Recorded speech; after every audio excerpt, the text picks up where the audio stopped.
The next regular meeting is scheduled for February the 13th at 9 o'clock at the Community Center, 3500 Edgewater Drive, Sebring, Florida. Please silence or turn off your cell phones.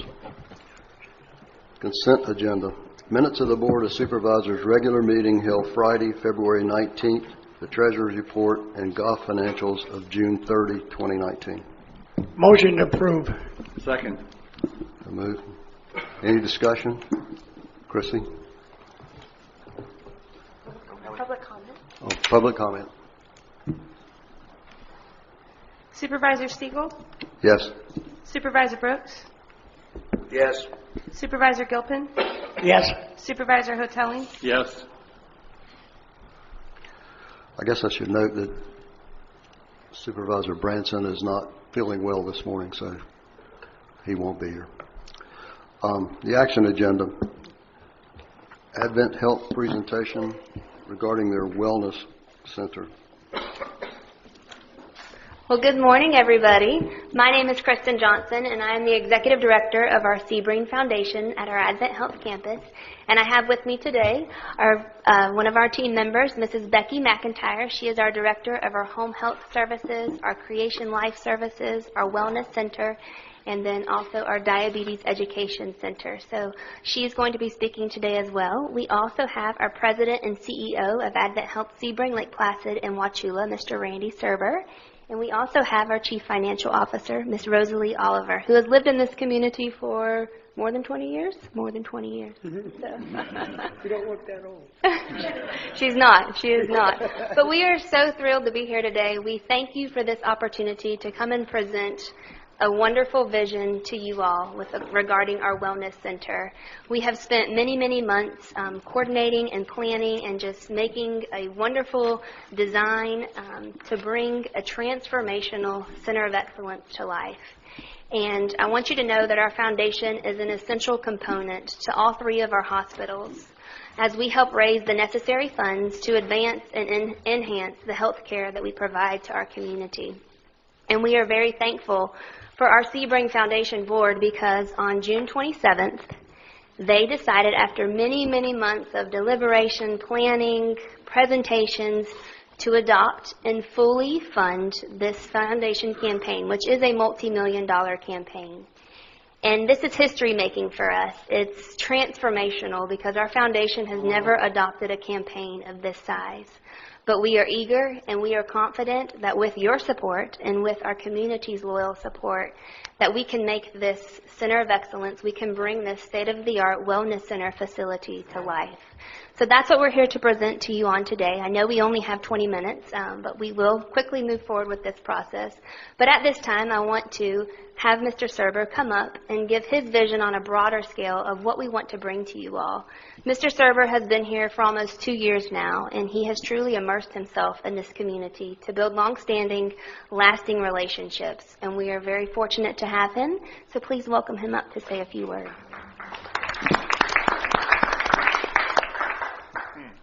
Well, thank you very much. It's certainly a pleasure to be here and to echo Kristen's comments. This is a huge project and one that we're very excited about, and certainly being part of being neighbors, if you will, to this community, and most importantly being the community itself. We believe this is a terrific opportunity for us to either further that relationship more so than it has ever been in the past. And so as was said, one of the things that we believe is core to who we are and what our original calling was as an organization when Advent Health was first started back in 1866, the calling was teach people how to be well. This is before modern healthcare was ever developed. And so we've lived that foundation since 1866 as our company has grown and evolved. And our vision not only is to take care of people and take excellent care of them when they're sick, but also teach people how to be well. So the presentation you'll see today is really a focus on those components. This is certainly much more than a fitness center. It's really a wellness center, but even more so, even a lifestyle center, and really a hub for our community, we believe, in teaching people how to be well. And as you see this vision and dream that we have, that we've also realized at our other two campuses in the Heartland, both at Wauchula and Lake Placid as well. So our objective is, by 2021, is to have a wellness center at all 3 of our campuses. As I've said, we just accomplished this at Wauchula. We've accomplished this many years ago at Lake Placid. Our goal is to make a difference in how you live your life and the quality of your life. As we all know, healthcare is expensive. This is a way to help avoid that and perhaps prolong your life and prolong your quality of life. So we appreciate the opportunity to come and speak to you. I think you'll find what the presentation details are. You'll find them to be exciting, and hopefully you'll find it something that you'll want to thoroughly embrace as well. So again, thank you for having us. Good morning. As Kristen said, my name is Becky McIntyre, and I'll jump right on in here to the presentation. Randy mentioned that our focus is on the whole person. So we're here to help our communities on a journey to whole person wellness for body, mind, and spirit. So this whole person care is actually on our website, but I thought I would just bring this up here because some people say, what does whole person care mean? But it's basically not just fixing what's wrong, but it's about celebrating what's right and making sure you're on the right path to a healthier and stronger you. So talking about the wellness centers, currently in our structure, as Randy mentioned, we have a facility in Lake Placid and also have a wellness center in Wauchula. And you can see in the middle, our goal is to also have one here with our Sebring area. So this is a picture of the Lake Placid campus, if you haven't had a chance to see that. It's been there for over 20 years. We're inching up to close to 1,600 members today. Many of those are over the age of 50, but we do also have a younger crowd there. A couple of years ago, because of the growth, the foundation invested in an expansion of this facility because they outgrew it. This is just a couple of snapshots so you can see what the inside looks like there in Lake Placid. The photo in the bottom right and the spin bikes on the bottom left are part of the new expansion that was just added on. And we currently fill up that yellow room right now with some of our classes. Advent Health Wellness Center Wauchula, that's a recent partnership that we went into. I shouldn't say partnership, but the YMCA in Wauchula actually was leaving the area, and they thought of Advent Health because they knew that that is what we stand for. And so they approached the hospital, the hospital leadership, and leadership said, of course, that's what we're all about. So we've transformed the Wauchula YMCA now into the Wauchula Wellness Center, and we are upwards of 400 members, just took over ownership in June, so growing quite quickly. And this just shows you some of the areas that we have there in the rooms. So what are we going to talk about now is Sebring. This is what we're focused on, but I wanted to give you the background of where we are currently today. So currently in Sebring, you may not know it, but we have a lot of classes that we already teach and offer to the community. These are held in our wellness center here in Sebring, which is basically a large conference room. And it's the first building that you come to when you turn off of Highway 27, right next to the rehab center. There's a one-story long building, and that's where we have a large classroom where we're teaching many of these classes. So these are ongoing now, and you do have some of that information also in your packets about those classes. We also have a farmer's market. I don't know if you've had a chance to see that. Quite excited about this. It's all organic, grown by local farmers. And this is something that we've been offering to our employees on Friday afternoons, as well as the community. Right now they're on break, on summer break. It's hard to grow some of the vegetables in the hot summer here in Florida. So they will be picking back up in another couple of weeks. But this is part of our outreach, part of our whole person care to our employees and our community. So where are we going? What are we looking at tomorrow? We are doing tighter coordination with all three of our wellness centers and being efficient with our staffing and the classes that we offer. We will be offering massage therapy, more fitness classes, exercise, specialty classes. You may be interested, we're already in the works of putting together a program for golfers and ways to help them physically improve their game from the strength perspective. More wellness outreach to the community. You'll see a picture of the wellness trail that we've planned, as well as community garden, and ultimately constructing the new wellness center. I talked about coordination of our centers. We have hired a new manager. His name is Gladstone Koch, and he is currently over Lake Placid and Wauchula Wellness Centers. And we're rotating our classes between all three centers, also sending out email blasts on wellness communication, not just to members, but we're doing that with our chambers in the area and also some of the homeowners associations that have expressed interest. We have a very nice partnership with Tomoka Heights there in Lake Placid with their members, and quite a few do use that wellness center. More individual classes we're planning for this year. I just wanted you just to see kind of an idea.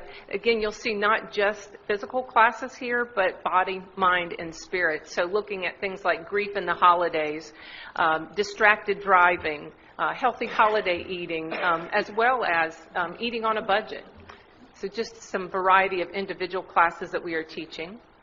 And then we're doing some also some class series, and these are either 4 or 8 week series that we're doing on different topics that you can see there. I do want to point out too the last one on the bottom where it's called Food is Health. That's currently a program that we take out into the lower income areas, or what we call where there's more food deserts, so they don't have a lot of access to good healthy fruits and vegetables. So we teach a class series there, wellness class, and we partner with different organizations such as the University of Florida and other local organizations to help teach. But part of that class, if you attend the class, then you get a $10 voucher. And when you leave the class, then McCracken Farms has been bringing his little mobile unit, if you will, and they can actually get their fresh fruits and vegetables. So this is our way of trying to outreach, perform an outreach to the community, as well as allow them to learn about the foods, but then go and taste those. So we will continue to do that. Our next, one of our next sites will be Highway Park area in Lake Placid. We are in the process of recruiting for a lifestyle medicine physician. This is a board certification for physicians that are more focused on ways to help a person and a family improve their quality of life through means other than, I'll just say, medications. So modalities such as your diet, your exercise, sleep, stress management, which many times when those are under control, actual medications, if you will, are not necessarily needed. You heard me talk about the wellness trail. This is a trail that we plan on putting together that will be around the hospital here in Sebring. We're also doing this in Lake Placid, and the one in Wauchula is well on its way. But this will be a 1.3 mile path, and if you'll notice, you may not be able to see it very well, but the curves or the corners there are aligned with our curves and corner names out at the Sebring racetrack. We have a nice partnership and work together with the Sebring Raceway, and so we're just continuing that theme in this wellness path. It will be lighted, safe, there will be benches, and I'll show you some workout stations. So this is on your bottom right is just a sample of what a workout station may look like. So those will be interspersed along the way. The path is not just for our visitors at the hospital, employees, but also for the community. But we do want that safe place where people can walk and get to know each other and become healthier. You heard me mention community garden. This will be an important part of each of our centers also, which will be open to the public. And our goal is to teach how to grow vegetables or crops, and they will actually be able then to harvest themselves and eat.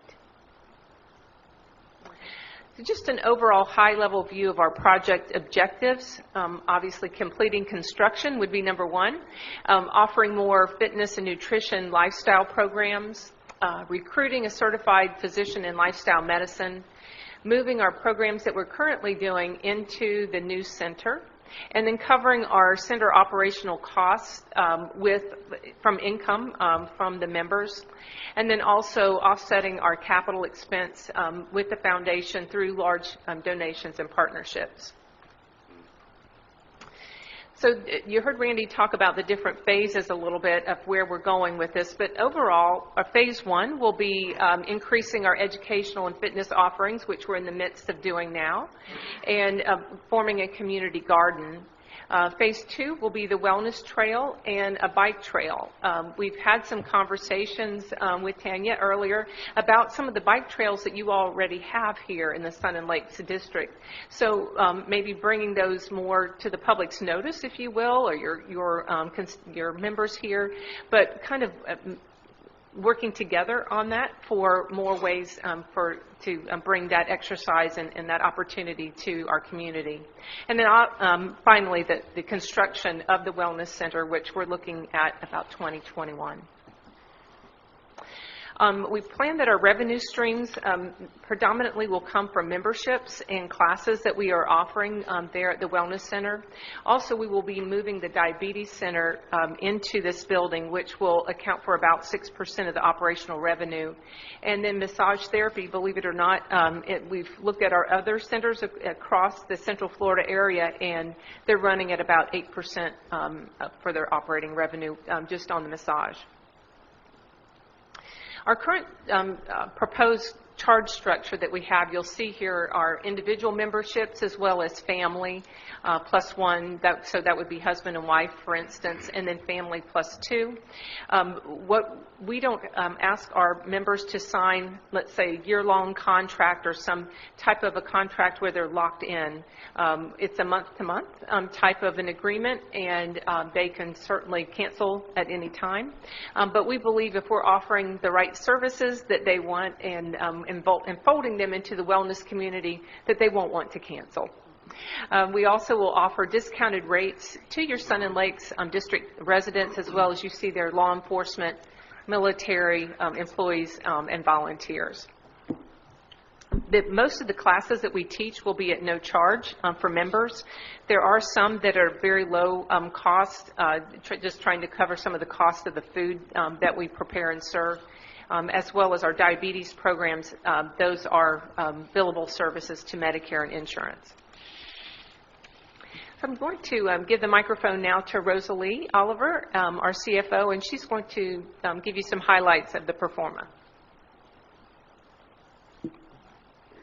All right, so taking a look at the financial performance of the Wellness Center, we're going to start with the capital outlay. So it's going to be almost a $5 million project. With an annual operating expense that we'll need to cover at $705,000 a year. We plan to be very conservative based upon our memberships in our other locations to start out in year one of getting 50% of our membership. And we plan by year three we will be profitable and we will hit our 100% target at the 1,800 members. So we'll start out with an investment as we grow, but we are pretty conservative in looking at how we're doing. Our Lake Placid does very well, and our Wauchula actually is almost right there where we want it to be. So we believe in Sebring that we can make that work.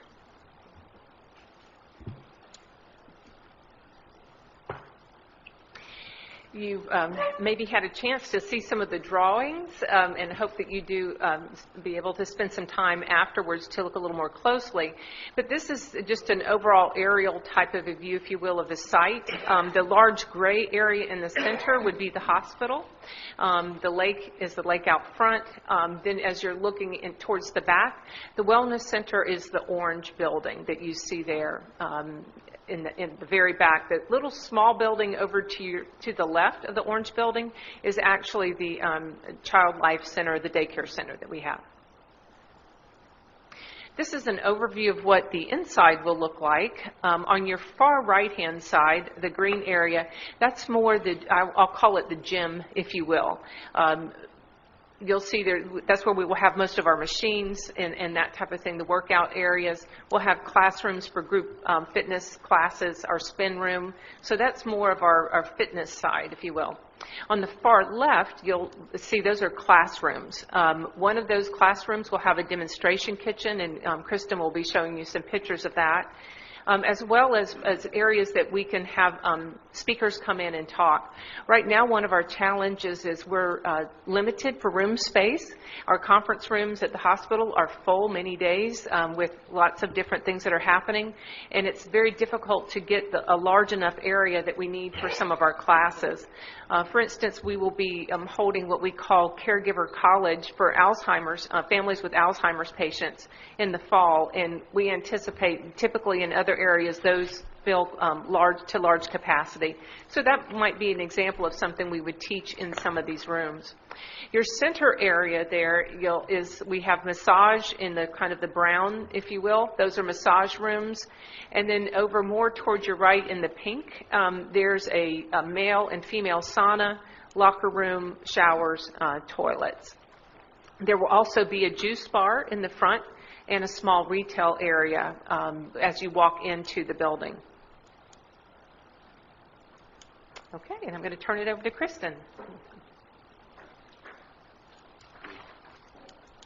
For the moment you've all been waiting for, the renderings, what it's going to look like, the vision that we have. And we're just so thankful for the support that you have given us. You've been our foundation friend. You've supported our foundation since 1990. So we want you to know we're here to continue to serve you. And we wanted you to have the first opportunity to view these renderings today. Nobody outside our hospital or community has seen this. This is firsthand. The renderings actually got to my door at 8 o'clock last night, so they're hot off the press. So we're really excited about this project, as you can tell. And just to give you an overview, this is the aerial view of our entire hospital facility right now. This right here is where our farmers markets are every Friday. And I'm not sure if you were aware that we do this, but we'll definitely send you the marketing materials for that so you can promote to your residents here as well. But every Friday we have the farmers market, and then right here too our foundation is funding a project by the end of this year on the concrete padded area right outside of our cafe. We will put shade cloth and shade sails over that concrete area so that our guests, our family members, our patients can come out, sit, and relax in the shade. We are in Florida. And view our beautiful Serenity Circle garden, which is right here, which if you haven't been to our garden, I encourage you to come and see it. It's absolutely beautiful. We have a water feature there. We have memorial and honorarium bricks that we've placed throughout the garden, and every brick truly does tell a story, and that's what we want to do here. We want to tell that story. So our vision is to one day be able to look out from that cafeteria and view this entire wellness center. Here's the healing trail that will transition you from our hospital walls to the wellness center. So this is the wellness center at the back of our hospital site. This is our surgical center right here, just to give you an overview so you've got your bearings straight.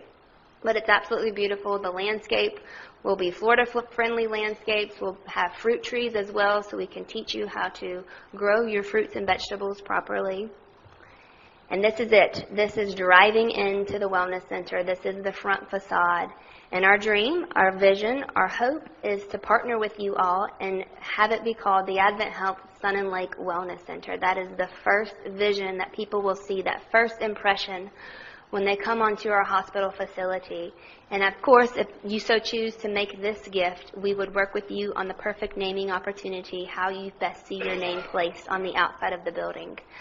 This area right here is the sidewalk, the trail, the healing trail that will lead our guests back to the hospital, so it will all be connected. We wanted to keep a phase where everything's still connected to each other, so you can easily transition from one area to the other. I love the way it looks. Omar, do you love the way it looks? You love it? It looks great. So we're excited. I mean, the architecture still ties in to our hospital architecture. It is a modern architecture. You know, our hospital was built in 1998, but we've got great bones for the modern look and feel. So it's a great seamless tie-in there. And that's just another focal vantage point from the front of the Wellness Center. This is the back of the Wellness Center. So as you can see right here, this is where our community gardens, our teaching gardens will be located, directly behind our conference room and demonstration cooking kitchen. And you know, in today's world, it's all about farm to table. It's all about fresh fruits and vegetables to help you live a healthier life. You know, more than 75% of our patient admissions are because of poor lifestyle choices. So we feel as a hospital that it's our duty to keep our patients healthy, well, safe, but also to show them, give them the educational resources and tools that they need so they can live a wonderful lifestyle. And this is just another back view of the back of the Wellness Center off of Quarter Road behind the hospital. And you know, here too, I know you have several residents here that live in condominiums. They don't have that green space to grow food or to just sit outside and enjoy the relaxation. So we'll encourage your residents, everybody, to come out, take part in our community gardens, take part to come out and rest and relax on our grounds. And this is what it would look like at our front entry welcome reception area if you so chose to donate towards this giving opportunity. Of course, our Advent Health logo would be placed here as well, but we would, again, work with you on the best way to recognize the Sun and Lake community. But here will be our reception desk, and we didn't give it enough justice here, but this is a juice bar. We'll have a full-fledged juice bar where you, before your massage, before your workout, after your workout, you can take part in smoothies and healthy snacks that we'll provide to you as well. And then this little glass corridor here will be a retail space where we can sell items also. But we wanted to keep the open concept, the bright colors, the clean lines, just that modern look and architecture that fits in with our hospital as well. And I think your name looks great on here too, Sun and Lake Fitness Center. This is a 3,300 square foot area here. And, I mean, this is exciting. This is going to be a 24/7 fitness piece. This side of the building will be kept open at all times. And, I mean, I love the light. We're trying to bring the outside into you all. We wanted to capture that natural light so that when you're on the cardio training equipment, your treadmill, you know, you're running. I know I'm a mom of two. My mind's running all the time of what I've forgotten to do. Did my kids get to school on time? But you have a serene environment to look at. And just take that time to give your brain a mental health break. We'll have the comforting fitness floors, the nice fitness floors throughout. We'll have the strength training equipment. We'll have free weights. It'll be everything that you can imagine with that wonderful open concept still.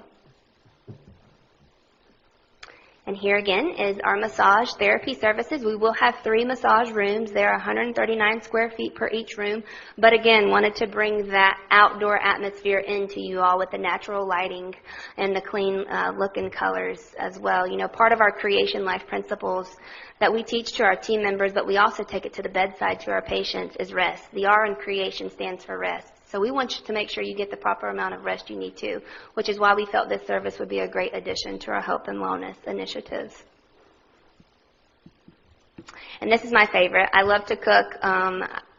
It's my downtime. That's how I take a step back from reality and just enjoy what I'm doing. And we are bringing a cooking demonstration class to this wellness center as well. Because, yes, a lot of us know how to cook, but a lot of us grew up, you know, eating fried foods. And, I mean, there's just so much that you could do with the oils now and fresh fruits and vegetables. And, you know, people say, well, it's really expensive to eat healthy. Well, it's truly not. So we're going to teach you how to economically cook properly, too. And that's why we wanted to provide this demonstration class to you all. It will be a state-of-the-art facility.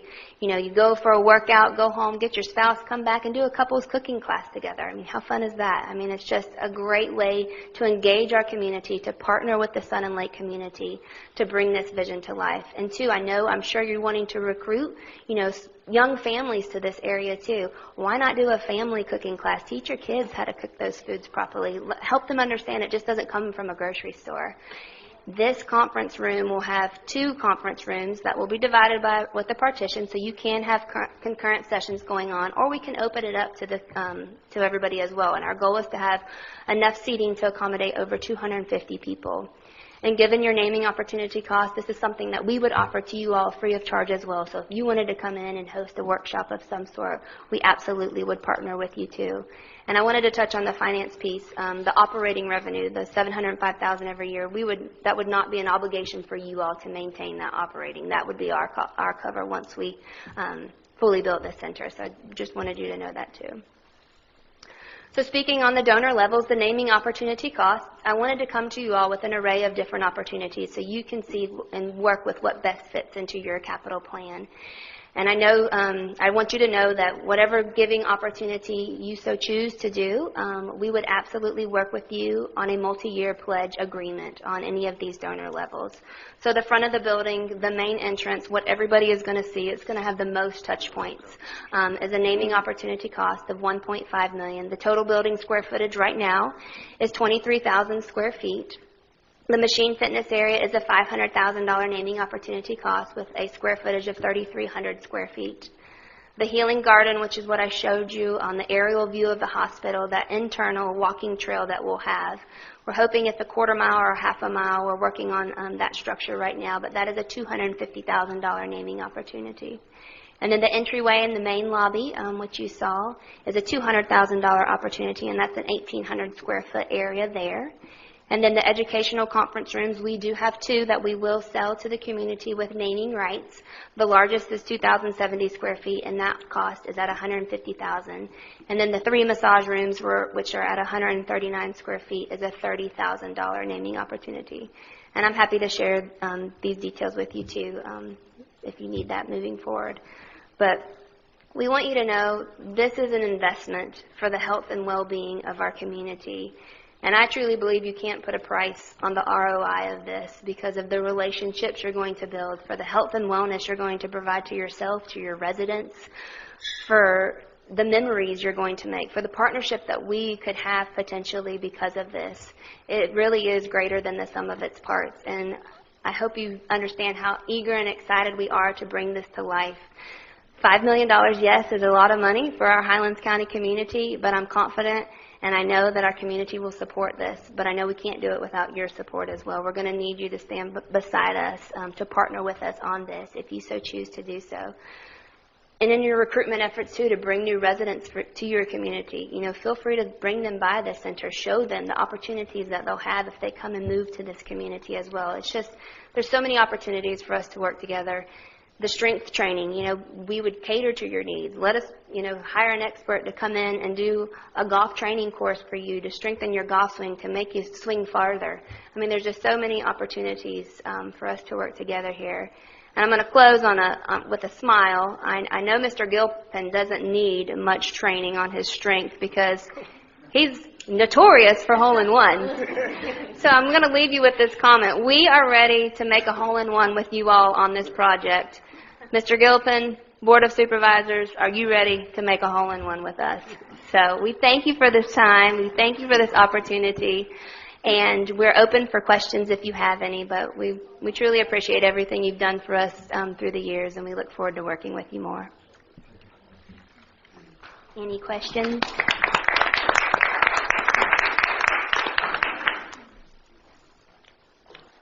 Any questions? I don't have any.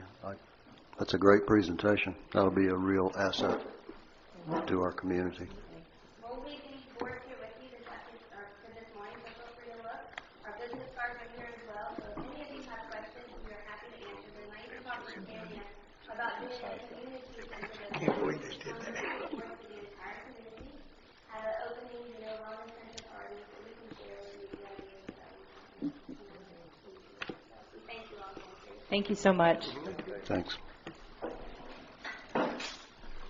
You don't have to stay for the boring part of the meeting. We're going to be talking budget now. It might get exciting. Yeah. Are you sure? Are you sure? Can I get it? I'm going to get a donut. Yeah, get a donut. I'm going to get, bring this, bring it.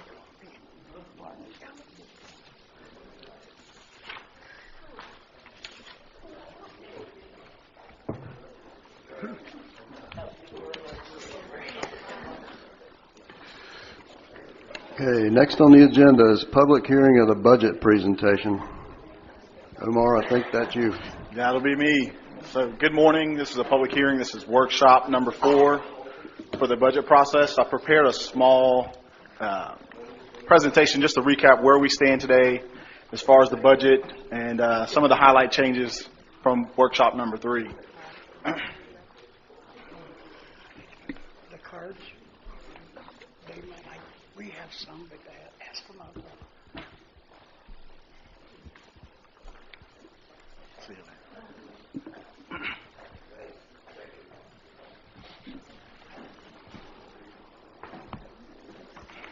So to start, I wanted to mention, I know we've talked a couple times about trends and reserves. So I want to highlight where our reserves have been over the past couple of years and how we've been maintaining them. Currently, our reserves starting this year were $8,687,943. We are projecting that to go down by $899,000. So our projected for fiscal year 19 will be $7,788,768. So we split those between general fund and utility. I know sometimes there's a lot of questions regarding where our monies are, where our reserves are, how much is in URF. So I've broken down the fiscal year 17 and fiscal year 18 reserves.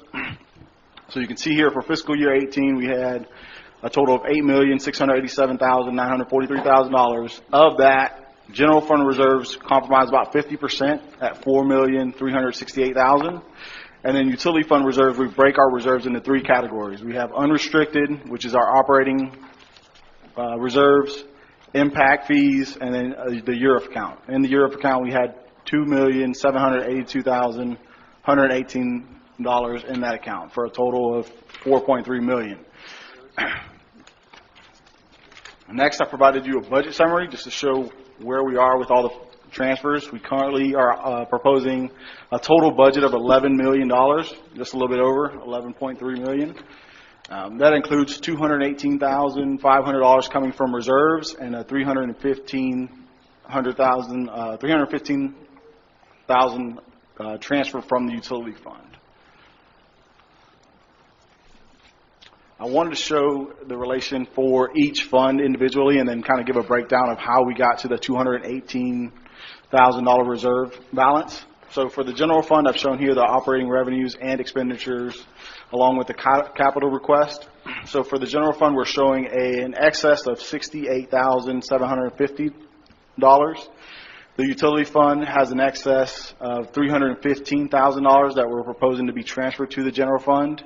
And the golf fund overall is showing a $250,000 deficit to get the total deficit needed from reserves of $218,500. So I wanted to just show a quick breakdown of each fund operationally and how we get back to that $218,000. So I broke down golf into two separate categories: golf operations and food and beverage. Here in the green, we see how much revenues the golf operations take in relation to the expenses and capital request. So we have $2.4 million in revenues in comparison to the $2.7 in expenses. So the general fund is subsidizing $321,830 for the golf operations.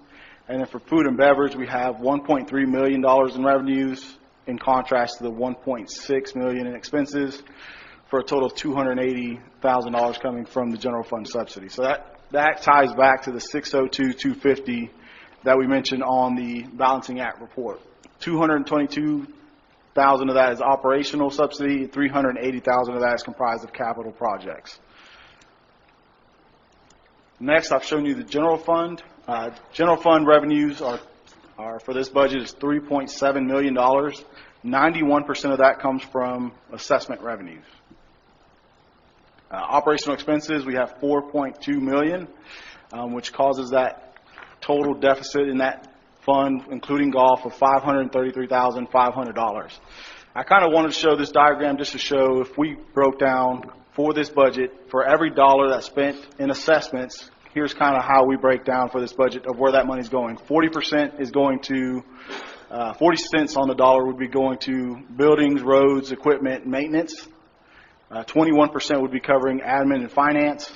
17% goes to community services and recreation. 14% going to golf.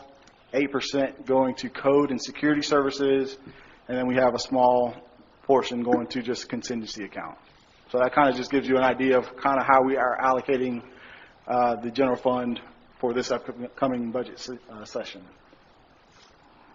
The utility fund, the operational revenues for this fund is $2.6 million, 91% of that coming from water and sewer monthly billing services.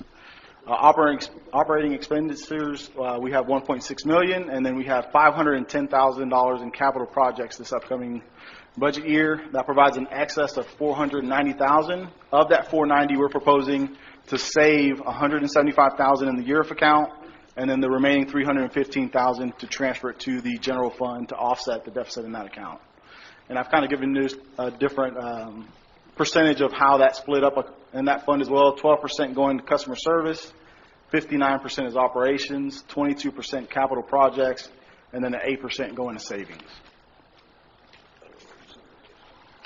So that's just an overview for the public. I did want to touch on what changes we made from Budget 3 to Budget 4 to get to this point. So we'll go into the golf. Can we click on that image? So for the golf fund, there was only one change. It was in the capital projects. We removed the driving range mat as well as the front entrance landscape projects for a total of $60,000. So that brought down the capital request from $440,000 down to $380,000. General fund, we included $95,000 in operation revenues for the RPAC funding that has been granted from the RPAC committee from the county. So we included that in our revenues. We reduced the transfer from the utility fund to the $315,000 that I recently stated. We also reduced our reserve funding by $97,200. So now the reserve funding necessary to balance this budget is $218,500. And then we had health insurance costs that we spoke at the last meeting. It was a 22% increase by the county. That was a total of $86,900 increase among different accounts between the general fund and utility accounts. Security, we made a reduction in labor costs by $44,200. And then we had a few capital changes. We removed the playground canopies for $30,000. We increased the shuffleboard project from $95,000 to $190,000 based on the estimates for that project. And then we removed the chipper for $35,000. And overall, the utilities really didn't have any changes. The only change was a $10,000 addition to the capital improvements in the truck. And then we made the base rate increase that was discussed for the $4.25, and we made those accommodations in the revenues.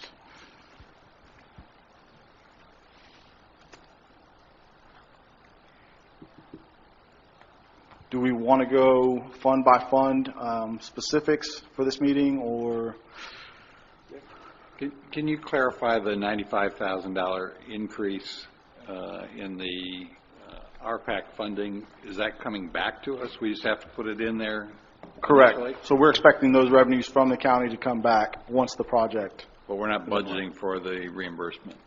We are. That's the inclusion of the reimbursement. That $95,000 is the reimbursement from the RPAC committee. Huh? It's 190 less 95. Correct. So it's 190,000, but we're going to get 95,000 back, and the 95,000 we're getting back is where? In the revenues. So we'll receive a check from them, correct. We've included that this budget. Why is that not a transfer of this year to next year because it's in this year's budget? What do you mean? Well, the money for that is in this year's budget. The project? Yeah.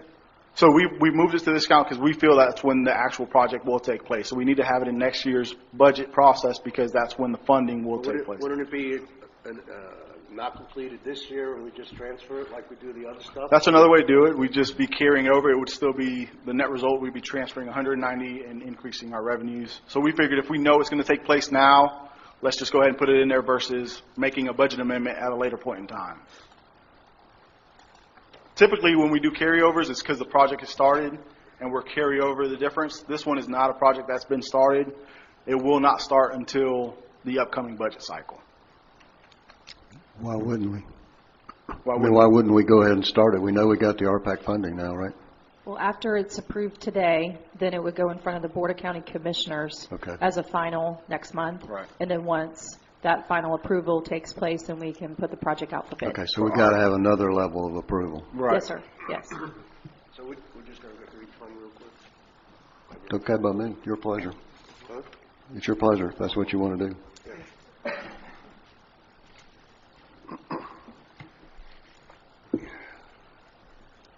Golf? No? So golf, the only change in golf were the two capital items, but if you have other questions or concern regarding the golf fund, we can definitely discuss them. Yeah, on the golf, I just want to make a comment. I'm not going to challenge the numbers any longer. I've done enough of that over the last couple of months. But the reasoning I heard for not being more aggressive in our planning of the golf course was weather, number one factor, and then the second factor was that we're playing to the max on the course. We're maxed out as far as rounds. So just for the record, I wanted to clarify that statement because it's not actually correct. I went back and I looked at the number of rounds since 2014. This year we're trending at about 72,500 rounds. In 2014 we had 74,000. 2015 we had almost 78,000. 2016 we had 76,000. 2017 with a hurricane we had 74,000. So we're losing rounds every year. We're not maxed out according to these numbers, and I just want to challenge the Casper people. I believe that's one way to get more revenue is to increase the number of rounds. I don't think we're maxed out yet. Just a comment. I think the statement was that we were maxed out during season as opposed to the entire year. But I'm speaking for Cliff. I don't think we lose 4,000 rounds in the summer. I'd be surprised if we even have 4,000 rounds in the summer. So I don't think we're maxed out according to the numbers. I'm just giving you the numbers that have been recorded. Just an observation.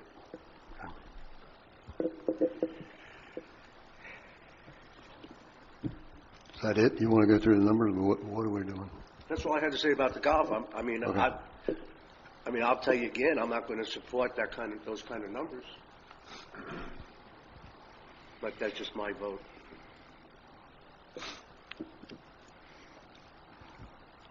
This is budget, not reality. I'm assuming we'll make as much money as we possibly can, no matter what number is budgeted. Right.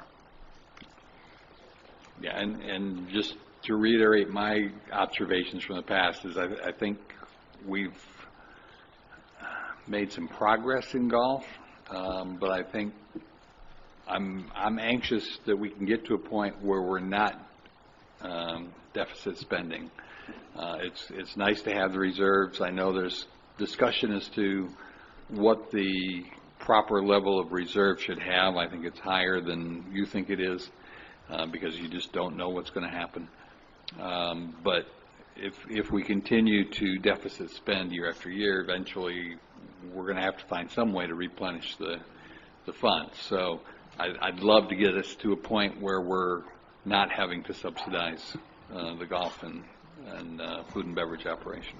I think so would we all. I'd certainly support that position. I support it too. I hope in my lifetime. I have a question on we're going to just on the $50,000 allocated for the Deer Run improvements. Is that a good number, and are we really going to get that done this year? I assume that's for the Aqua Tees. Aqua Tees, yeah, it'll be done. Yeah, calendar year 2020. So it'll happen summer next year, May-ish. Is 50,000 a good number? 50,000 is a good number.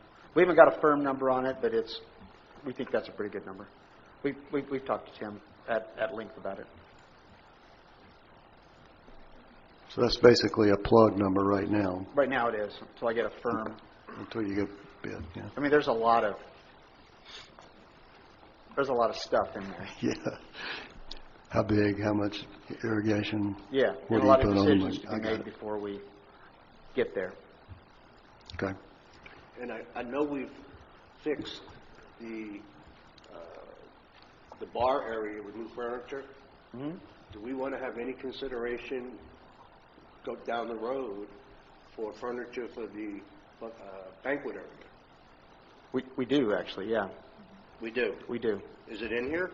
It's not in this budget. It's Is it in the 5-year? It's in the 5-year. I think it's in the 5-year, isn't it? I don't see it. I'm not sure. But we will need banquet chairs. I replace banquet tables kind of periodically. They get folded and used and banged around a whole bunch, and we kind of replace them just as normal course of business all the time. Oh, I see. Is that the interior restaurant remodel? Yes, we have $25,000 for that. Yeah, we have $25,000. Yeah, the only big expense will be when we decide to replace those, the chairs like Omar's sitting in, the stacking chairs. And that'll be, they're 60, 70, 80 bucks a piece. And not that it's for this year, but you don't anticipate any kitchen appliances or anything? No. We're building that big thing, we're going to have all that room? No? Okay. I think all that new stuff is in the budget that's going in. The new stuff is in the budget that's going in. No, after I just made some decisions about, I don't know if you remember, I talked about keeping the hood itself. So really there were some, we ended up keeping one of the hoods, and it freed up a bunch of money for me to really handle a lot of those extra pieces. So no, I don't anticipate any more. Just for the audience's edification, we were getting a whole new stainless steel hood that was actually, 4 feet longer than the one that was existing. Mm-hmm. So Cliff, on his own, decided we don't really need to do that, and it saved about $70,000. Yeah. I remember. That's correct. We're going to beat you up when you do something bad. We ought to give you kudos when you do something bad. Well, it ought to be more, because we ought to see if it may be a little bit less as we get to the bill from Armor too. So, Okay. so I hope it's even a little more. Okay. All right. Are we good? We're good with golf. I would assume we'd do public comments on the entire budget. Yeah, we can. I think that'll bring up some discussion, some conversation, and we can just address it from there. All right. Any more? All right. Public comment.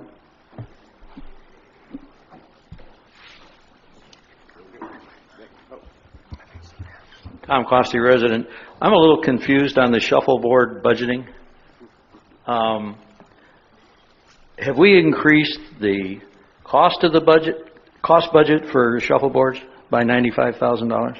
No, so this year we had planned to do the first revision of the shuffleboard project was estimated at $235,000. We went back, we revised that project. We went to RPAC with a $189,000 proposal, and they've granted a 50-50 match. So in this upcoming budget, we put in the $190 for the RPAC contribution, less the $95,000 I understand. reimbursement. Thank you. So in essence, it was 200 and something. Yeah, in essence, we cut it down a little bit. And yeah. Good morning, Bill Norcross, resident. I have a quick question on the frontage of the clubhouse that you're eliminating, the upgrade, the tree program. Yes, we're going to take care of those this year before the end of September 30th. So that's getting done, and the driving range mat is a resolution on this agenda to go ahead and get done this year. Well, hopefully we're going to have a grand opening sometime in October, and the presentation of people coming in, and first glance, I hope that project is done because we are missing several trees, and appearance is everything for us. Thank you. Other comments? Okay. We just move on. Move on to Yeah, next agenda item, if we'd like. in general. Do we have any other comments? So no, I guess we'll touch on utility. Utility only had, we did change the capital request for the truck. Where are we now? For the last three budgets we've had, Utility fund. We had $50,000 in there for one truck, and I think it was. Let me go back and check real quick.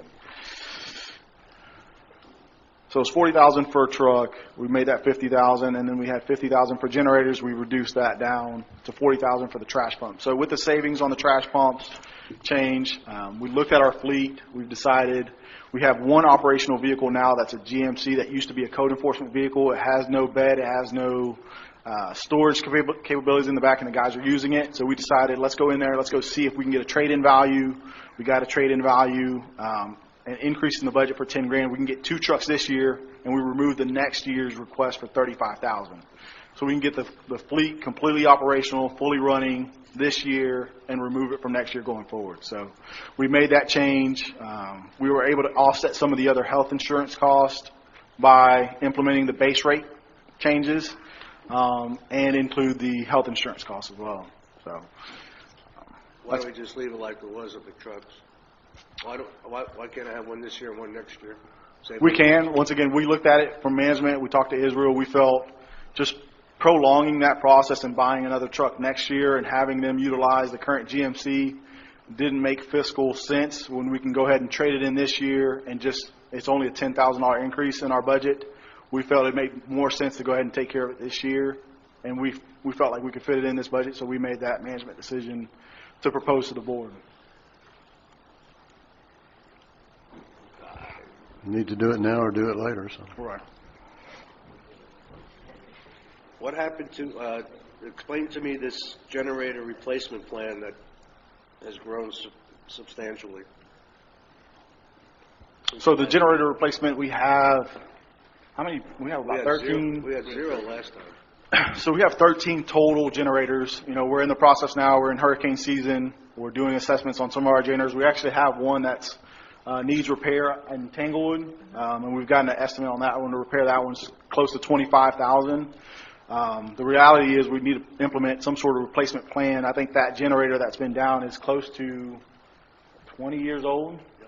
So, you know, just repairing it versus replacing it is, it's more economical to go ahead and repair. So we're starting to put in provisions to start addressing some of those older units. I don't see us replacing it for 2 years. Right. This year, if it's falling apart, we have to spend money on it.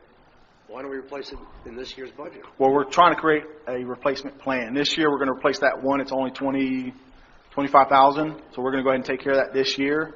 But we're trying to come up with a plan on the other 12, when they need to replace, how much it's going to cost. So long term, there is going to be more being done. All right, then help me. What is $50,000? You got $50,000 in 2021. What does that buy us? We feel that's going to be one larger generator. One whole unit. One unit, correct. And the $250,000 the next year will be 5 new units. Correct. So you're going to replace about 6 units. Half of the units. Correct. And the others are going to just fall apart and cost us $25,000 to fix? Well, some of them are older than others. Yeah, I would assume we'd replace the old ones first. Correct. We have a maintenance program right now for them. Excuse me. We have a maintenance program for them.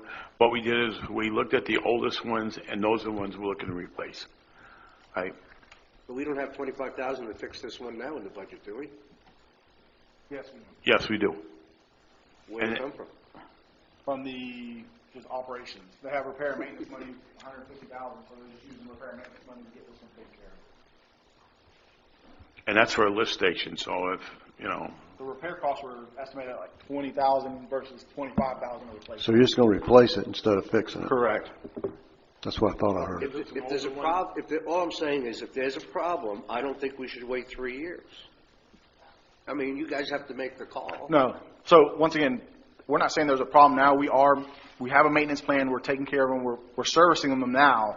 But we expect in 2 or 3 years for the older units to be at a point where it no longer makes sense to repair.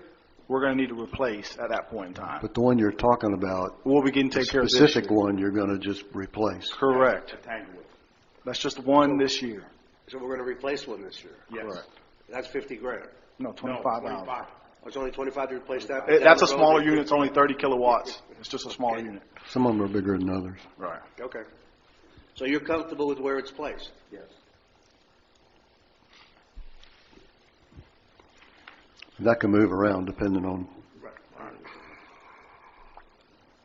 Part of that will be as well, we're waiting on, the city of Sebring currently has an RFP out for electrical and utility service maintenance. So we're waiting to see the results of that bid for us to possibly establish a contract with that vendor, and they be a part of this whole process to guide us and recommend the repair and replacement of these units. So. It's amazing. So we got $25,000 for the air conditioner, and we got $45,000 to do the Matanzas study or whatever it is. We just find money all over the place all of a sudden. Well, the Matanzas is a budget amendment. And we were over budget by over $1 million. The Matanzas is a budget amendment coming to the board for approval. So I said the Matanzas is a budget amendment coming back to the board for approval today. Right. During a resolution. So it's not in the budget. We're asking you to make a budget amendment for that project. We didn't find that money. The wet well, That's an estimate. We don't really know Right. until you start digging that thing up. But that's the 44 that you're talking about. Correct. Wanting us to spend. So that could be 100 or it could be 200, depending on when you Right. get into it. The infiltration study, that's half of it, so you'll have to do that again next year. Correct. Right. So, I just want you guys to make sure that the numbers, not so much this year, but, next year, so Yeah. we don't have to keep writing checks for something happening, 45 here, 45 here. If it's going to break down, it's going to break down. Put it in the budget. Replace it. Well, we don't know if it's going to break down. I mean, we don't know if it's going to break down. Comment yet. We're trying to keep up with the PM work, right? And that's what we're doing. But we don't know if something's going to actually break down. So, we're looking towards the future. You do have maintenance contracts on those units. Yes, We do, absolutely correct. We do, yes. But, when they go out, it's typically when you're in the middle of a hurricane and then you got a real problem. Right. I remember '05, and we were hauling portable ones around Yes. for days. They don't work very well. Any other questions? Oh, I've asked mine. Yeah. I just heard it twice. Yeah, I've been through it 2 or 3 Yeah. times. Okay, public comment.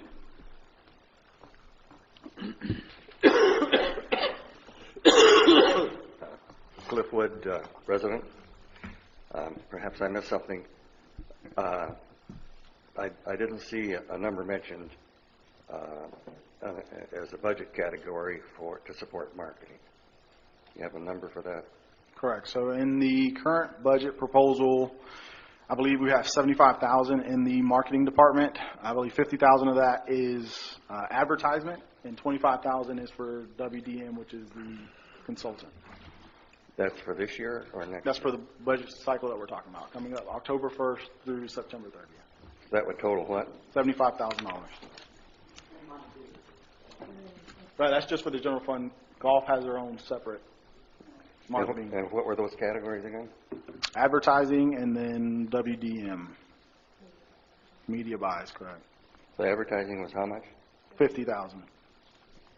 And consultants was, that would be like the agency? The media buys is $25,000. Mm-hmm.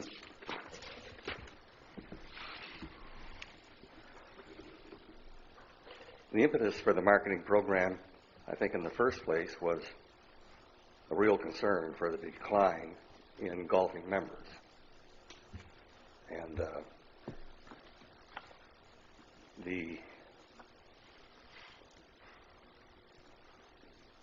what I'm concerned about is that setting a marketing objective leads to decisions with regard to the scale at which you intend to operate.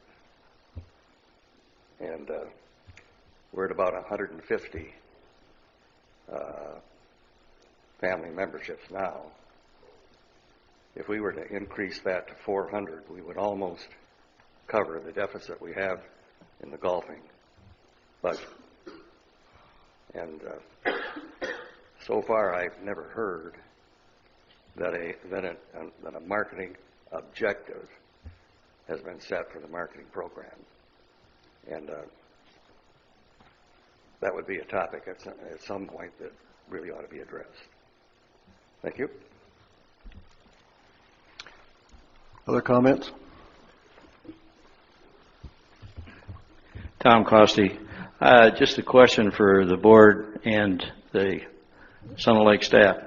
Have we abandoned any thought about a centralized sewage treatment facility out in Unit 6? Is that all history? Are we going to maintain and solidify the fact that we've got all of our sewage treatment is taking place within a few hundred feet of US 27 up in the front? And in order to support that, we're going to continue to put hundreds of thousands of dollars into lift stations so that we can pump all of our sewage uphill to get it up to US 27 where we have potential property that has been estimated in the past to be reclaimable and be sold for commercial real estate? Is all of that history? Are we no longer considering that? We continue each year to replace lift stations. We're talking about putting in additional lines to be able to pump from the sewage treatment facility near Tanglewood up to the one north of the motel. Again, another lift, pumping sewage uphill so that we can keep it up close to potentially valuable commercial real estate on US 27. 10 years ago, we went through a pretty thorough study of the possibilities of reclaiming that property along 27 where our current 2 sewage treatment facilities are.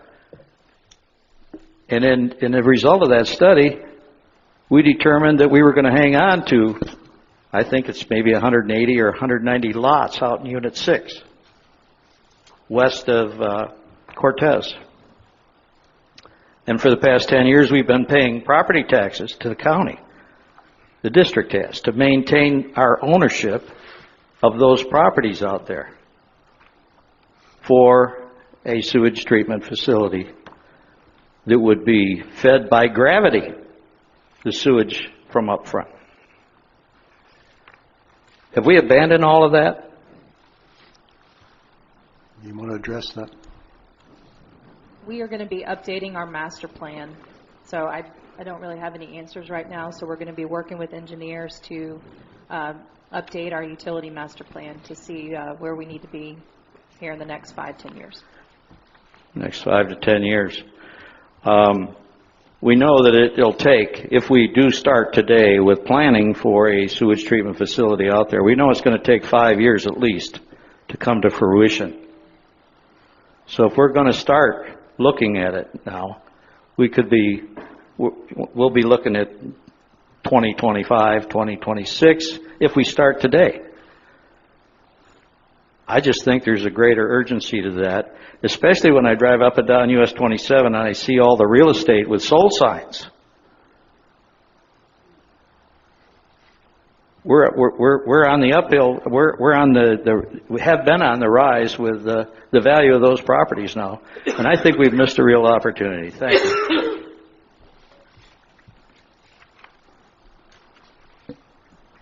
Bill Norcross, resident. Off subject quickly. The Advent presentation was excellent, and I hope they go through with their project because I think it would be really beneficial to the community. I have a quick question now, too. You know, rumors are pervasive, and we all hear about the expense of vehicles, and, you know, there's a Mantaza's well, dry well, $150,000. I mean, briefly, you can explain what that is? Sounds like a lot of money. The engineers are going to be here to present that agenda item.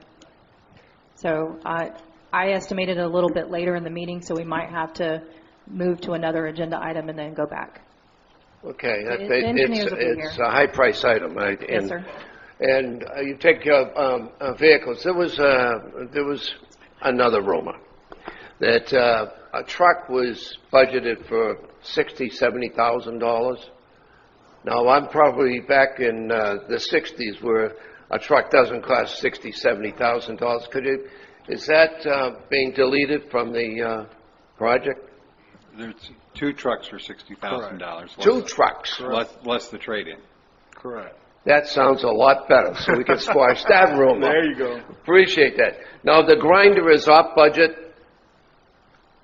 The grinders will be $75,000 for this upcoming year. $75,000. Versus having a guy come in and do it at a rate, it wouldn't work out. It's better to have your own grinder. Well, you don't. This is a sewage grinder. A sewage Sewage grinder. grinder, yes. Oh, okay. It's not a tree grinder. No. Okay. But if you want to volunteer, we'll definitely take it. No, thank you. All right, good. Thank you. Anybody else anybody else have nerve enough to get up there? Okay. Do we need approval on this? Is that, or do we just move on? I think we This could is just, the public presentation, right? Okay, so we move on? Is that what you're telling me? All right. so I guess, just so we're on the same page, this will be the same budget for the tentative adoption at the next meeting, Okay. unless we want to include or add or change anything at this point. Must bill volunteers. Yes, correct. Okay. The- All right. The only concern I continue to express, which was also expressed by one of our residents, is whether or not we've properly budgeted for what we want to accomplish with the marketing program. And I've said that from the very beginning, that we've got a pretty minimal amount in the budget compared to the program that the consultant has laid out, and whether or not that's going to accomplish our goal. And it's kind of a mixed bag, is that ideally if you're going to increase your marketing budget, you want to increase your revenue because you want your marketing budget to be successful. So I'm not sure that we're there. I'm not sure how to get us there.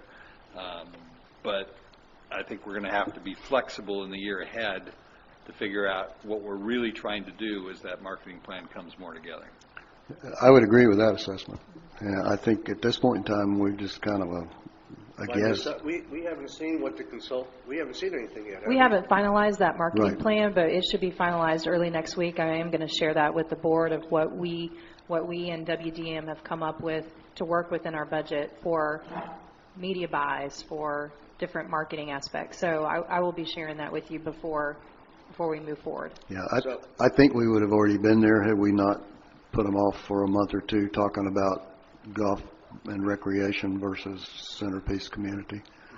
So we're going to get in the mail a write-up on what they're recommending, because we haven't seen anything. An email, yes, sir. Huh? I'll do it through email. And then we'll discuss it at the next meeting? Well, what do we do then? We can. I mean, we absolutely can discuss it, yes, sir. Well, how do we finalize the budget if we don't have this information and discuss it? Well, we're looking at an estimate of 69 to 70,000 with the plan that we have right now. We haven't finalized it internally, so that does fit within the district's budget of 75,000. I'm with him. It's low. Sure. Sorry. I'm with Neil. It's low. But I don't know how we make that decision until we see something. You plug it, and then if it comes back you need more money, you do it as a budget amendment. It's the only way to do it at this point in time. In my mind, a budget is a roadmap, and any road is going to have an occasional detour. So we just have to know how to plan for that detour, as long as it makes sense. Right. We've sure had a lot of details this year, haven't we? I mean, Detours. We're going to talk about the general fund, because I got some questions on If you that. want, go for it. I have to bring this up. I told somebody I would, but I am totally confused on the wood chipper. You all went crazy last time trying to sell us the wood chipper. You gave up. I forget what you gave up to do the wood chipper. We gave up an edger. And now the wood chipper's gone. You sure we don't need it? I mean, I'm going, one more time. Well, we researched it.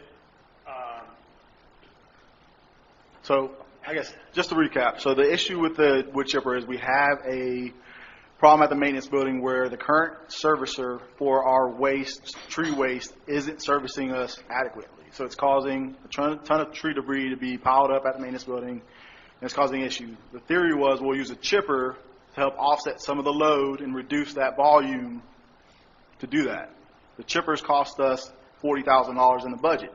We currently only spend about $7,000 a year in yard waste. So to spend $40,000 to cut down $7,000 really didn't make a lot of management sense. So we sat down again, Earl, Mike, myself, Tanya, to revisit how we could address the problem and save the district money and solve the issue of all this yard debris without having to implement a wood chipper that could potentially be a work comp issue, a liability issue. There's going to be labor involved in servicing that piece of equipment. gas to run it, and we felt we came up with another solution to go ahead and offset those costs and take care of the issue as a whole as of right now. So you're now taking care of the issue through the operating budget instead of capital? No, it's going to be through the operating budget. We currently pay for a dumpster now. We're going to change vendors and handle it differently going forward in hopes that that resolves the problem. Okay. Great answer. All right, so I see the canopy shades are out, and I understand that's because we're going to have a new thought process on all the recreational areas. So, but I also see that you put in almost $700,000 into the budget, which is just numbers. And granted, it's not for this year, but until you have a plan for what that $700,000 is going to be, I don't want it in the budget. I know it's future, so it doesn't really affect this year, but to have $700,000 just in there by, doesn't make any sense. It's not how we do it. I guess to your point, it's the same thing with the generator replacement. If we don't put it in there, we're not foreseeing down the future of replacing it.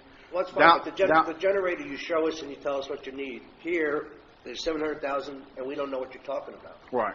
So to the same point, that's why we pushed it out another year. This year, we believe our main focus, the focus was to try and put canopies over our playgrounds. Once we had them assessed, they only have another 2 years of useful life. They've just been deteriorated with the sun. Do you have a plan for the next 4 years on spending $700,000? So let me finish. Do you have a plan to spend $700,000? The plan this year is to have a master plan accomplished, to see if those numbers are realistic, and then to see what the board's direction is as far as recreation. So when you get the master plan, come to us. Until then, it should come out. Right.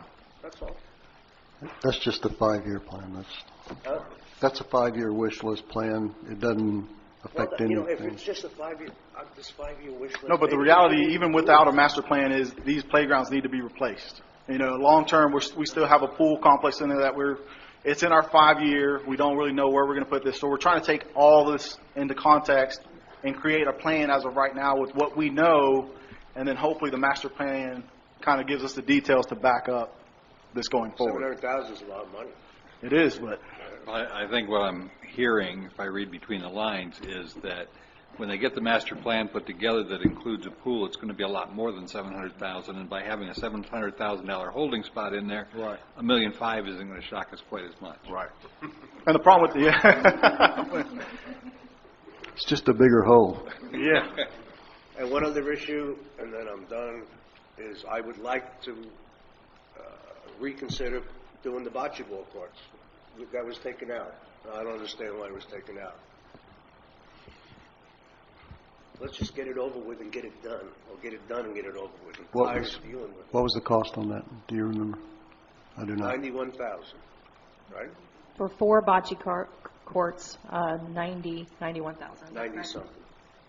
92. And if we were to go to RPAC, we'd get half of it if you guys want to go that route. If RPAC has the money, that's the problem. It's $45,000. RPAC may not have the $45,000. I would like to do it next year. We kind of voted on it that we were going to do it 1 year, and get it done with. So if you guys want to scrap it, that's your call. I vote to do it this year. I would like to do it this year. We have an option to construct the bocce courts along with the shuffleboard. We would have to increase our budget in next year's budget to do so. The only thing is if the board wants to request reimbursement from RPAC, that's the purpose of the phase 2. We did that as a phase 1 and then a phase 2. Right. If there's not an interest in requesting a reimbursement, we can do the project together. It's just I do believe that you need to have the request in front of RPAC prior to construction. So potentially we would be giving up $45,000, possibly. Correct. And I did present that to them as our priority 1. For next year? Yes, sir. So is it worth $45,000 to go ahead or not? I'd just like to get it over with. That's a lot of getting it over with. $45,000. I can't believe we do this. It's a truck and a half. How's that? One air conditioner. I don't know. I guess we can include it in the RFP and have them quoted out separately, and then bring it to the board and go But you're forward. going to wind up giving up potentially the RPAC money if you do. That's all I'm saying. So we're talking 90,000 instead of 45,000. Put it in the budget, go to RPAC and get the 45,000 and we'll do it this year. You can't. Go earlier. What she just said is you can't start construction before you get the RPAC approval. You can't, I'm sorry. You can't start construction before you get RPAC approval. Fine. Well, that means you delay the whole construction. I believe that's their rules, not our rules, obviously. Yeah. So I will check on timing and everything, but we can talk about it at a future meeting. Let me check through the rules and regulations on what they. I'm good with what Ray says, assuming it doesn't. I mean, that's not my call, but I'm good with putting it in there if we can get the RPAC money. I'd like to make a decision one way or the other at this point. Well, let's Well, I thought we already had and thought we were going to do a phase 2 on it, but this is new to me. But I'm like Ray. I want to get it done, but I don't want to. I want to do it where we can get some money to do it. But I just get confused sometimes when I think we vote on stuff or get it straight, and then it comes back up. You're correct. Let me work on some information for the board, and then I'll let you know what the requirements would be, and then we can talk about it at the next meeting. But we did approve phase 1 and then phase 2 for the bocce ball. That is correct. Yes, I thought that's what we did. That's correct. Okay. Anything else, Ray? I had one other concern that kind of ties in with the later issue, and that's that we've got $150,000 in the capital plan for the Matanzas lift, and the project that I see estimates $170,000. So I'm not sure about the $20,000 difference there. I guess we can deal with that, but it looks like we may be under budgeted $20,000 in the capital. Yeah, so that's the engineer's estimate. This will have to go out to RFP. We feel 150 was a good number. So during the RFP process, there may be, if it does come back at a 179, there may be a budget amendment to make that right. Or it might come back at a It might come back- 139. Correct. You just don't know. That's just a placeholder. Okay. It could be 200 by the time you get through it. You don't know. That's a big old hole and a deep one over there. Yeah. Any other? That's it. Okay. Do we need public comment since we talked some more? Or not? Sure. Sure. Anybody got anything else they want to say? You want to talk about the Matanzas wet bell? The engineer just sent me a message, and there must have been an accident on Highway 98 coming in, so he's still running late. He estimates about 10:45. Okay. I'm sure we'll still be here. Okay. Moving forward then. Public hearing. Resolution number 2019-08/23-28. A resolution of the Sun and Lake of Sebring Improvement District to establish the levy of operation and maintenance assessment for fiscal year 2020 and confirming findings of benefit, providing for conflicts, providing for severability, and providing an effective date. Have a motion for approval. Moved. Second. Discussion? Okay, you want to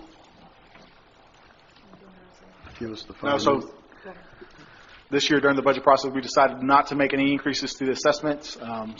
We've kept the rates the same this year, so we're just adopting those same rates as we have in 2018-19. The only change was we eliminated the unified parcel rate. Based on some of the appeals that took place last year, we felt that was better applied now as either vacant, unimproved, or improved. We'll just assess them accordingly. So that's the only change. Everything else remains the same. further discussion? Public comment? Basically keeping the assessments the same. Okay, Chrissy? Supervisor Brooks? Yes. Supervisor Giplin? Yes. Supervisor Hotelling? Yes. Supervisor Stiegel? Yes. Okay, item D, resolution number 2019-08/23-29, a resolution of the Sun and Lake of Sebring Improvement District to approve budget amendment 2019-4 for Matanzas Lift Station Engineering with Craig A. Smith and Associates for $44,040. Have a motion for approval. So moved. Second. If you want to go ahead and table that until the engineer gets here to give his presentation, we can table it and move on to the next item. Make a motion, we table. Second. Okay. All right. Item E, resolution number 2019-08/23-30, a resolution of the Sun and Lake of Sebring Improvement District to approve an interlocal agreement with Highlands County for shuffleboard court reimbursement through RPAC for $94,706. Motion for approval. So moved. Second. Further discussion, or have we beat that horse enough?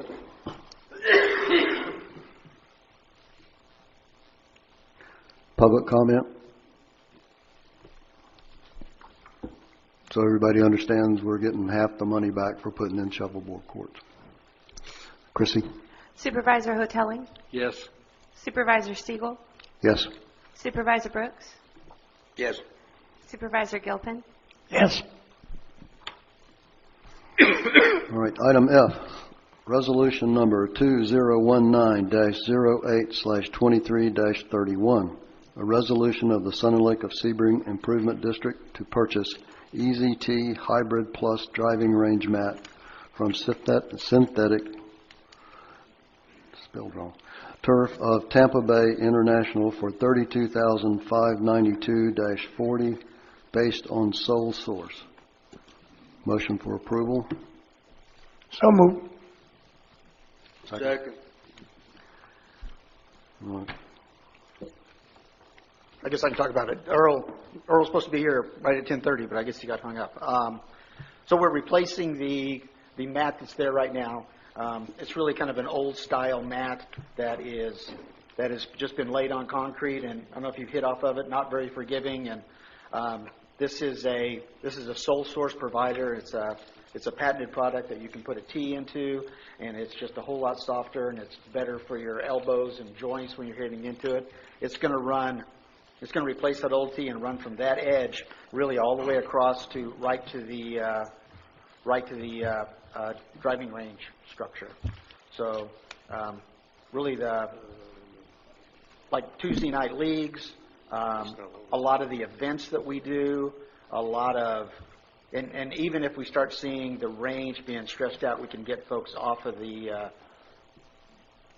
range. It's all about making the range better, really, and kind of saving our grass. And really, the one we have right now is kind of awful. I got two questions for you. Yeah. Is there a warranty, or how long do these things last? Do we know? No, I don't know. I'll find out. I don't know. Yeah, I'd like to know. And then the second thing is, I'm sorry now, are we not buying, I thought we were going to do each side. No. That's what we talked about. That's what we kind of decided we were going to do. Well, because I could be mistaken, but I thought it was because when you closed down one side, you had the other side, and that's kind of what we decided. So now we're not doing both sides. I wish Earl was here, but I thought it was just one side. Maybe we ought to table this until Earl gets here. Because I think, I don't know how you guys feel. I thought it should have been both sides, should it not? Well, this will be from probably 3 times as big as what's there now. Yeah, it's 22 hitting stations, I believe. The other issue is if we put it on that other side, and I do know we talked about that. If you put it on that other side, you're going to bring that whole issue with the practice trap area into play again. Yeah, it's one side. I can see right there. It's 44 feet by 12, so that's the... The original conversation that we had was to do I remember both sides, too. and that, I personally prefer too. that. And it gives you guys more options in maintaining Well, it gives you more options in maintaining the land, and it gives us more options in keeping everybody happy instead of closing down half of it. In the winter, when you close down half of it, I mean, there's too many golfers trying to hit. So that's why we said we do it on both sides. We could, I mean, I prefer that. If you want to wait for Earl, that's fine. The other question I have while we're waiting for clarification on that is the installation. This says custom installation of new material over approximately 4 inches of compacted crushed concrete base. When I look at their drawing, there is much more to the base, including drainage. And have we addressed drainage as part of this installation? Again, talk to Earl, but I had the same question, and he just said it was part of it, so I would assume yes. But again, that's a question for Earl. Okay, but I move to table till Earl can join us and clarify. Second. Okay, motion second. Okay, discussion of the utility rates capital improvement fund.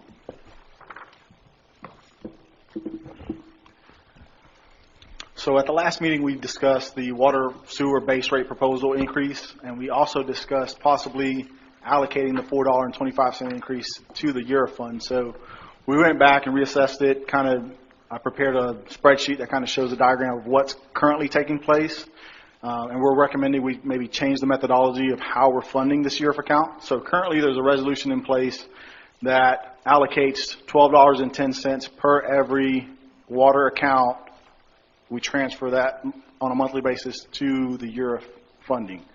The problem that we're having is that it's causing a deficit in the operating account, the unrestricted account. So year after year, let's say this year we're projecting that the utility account makes $300,000. So my operating account goes up $300,000, but I'm taking out $538,000. So it causes a $200,000 deficit in that account. And if it continues to happen that way, eventually I'm going to need more funding in my operating account. So I'm going to either have to take it back from the EURA or get it from the general fund. So in our mind is I think we should going forward pick a number based on the budget. So if we have a lot of projects, that number may go down. If we don't have, maybe we can put more in depending on how much we use that year.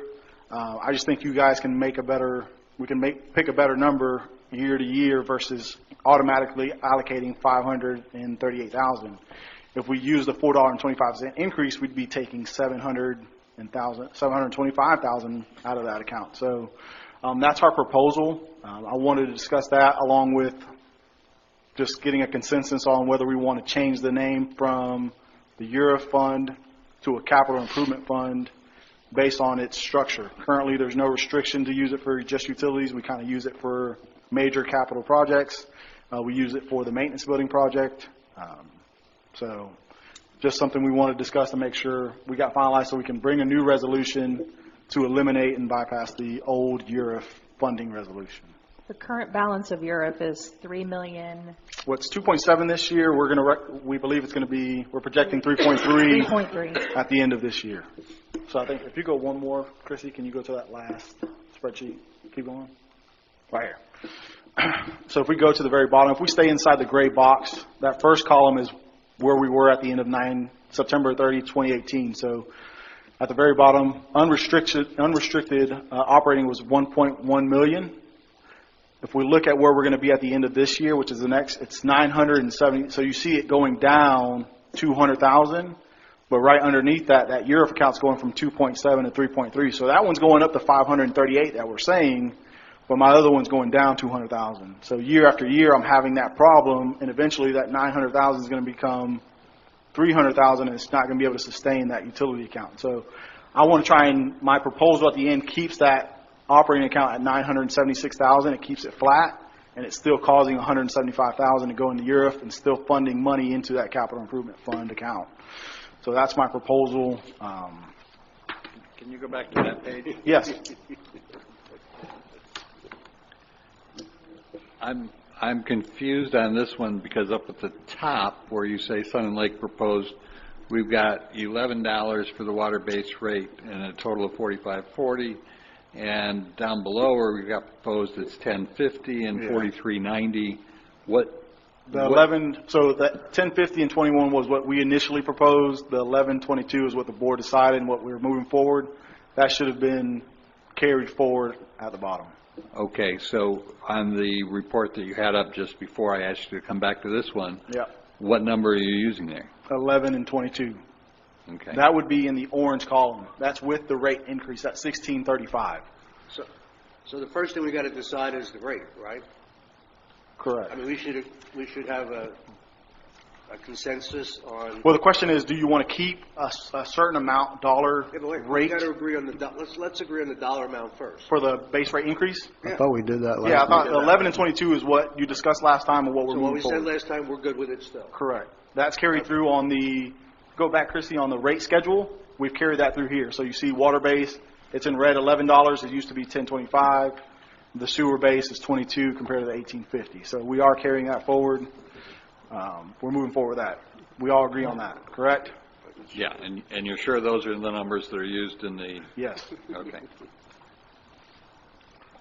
So what we need to decide today is how you want to fund the EURIF Capital Improvement Fund, and do we want to change the name? All right. So do you want to pick a number every year, or do you want to create some sort of allocation, monthly allocation, how we're doing now, and change the amount?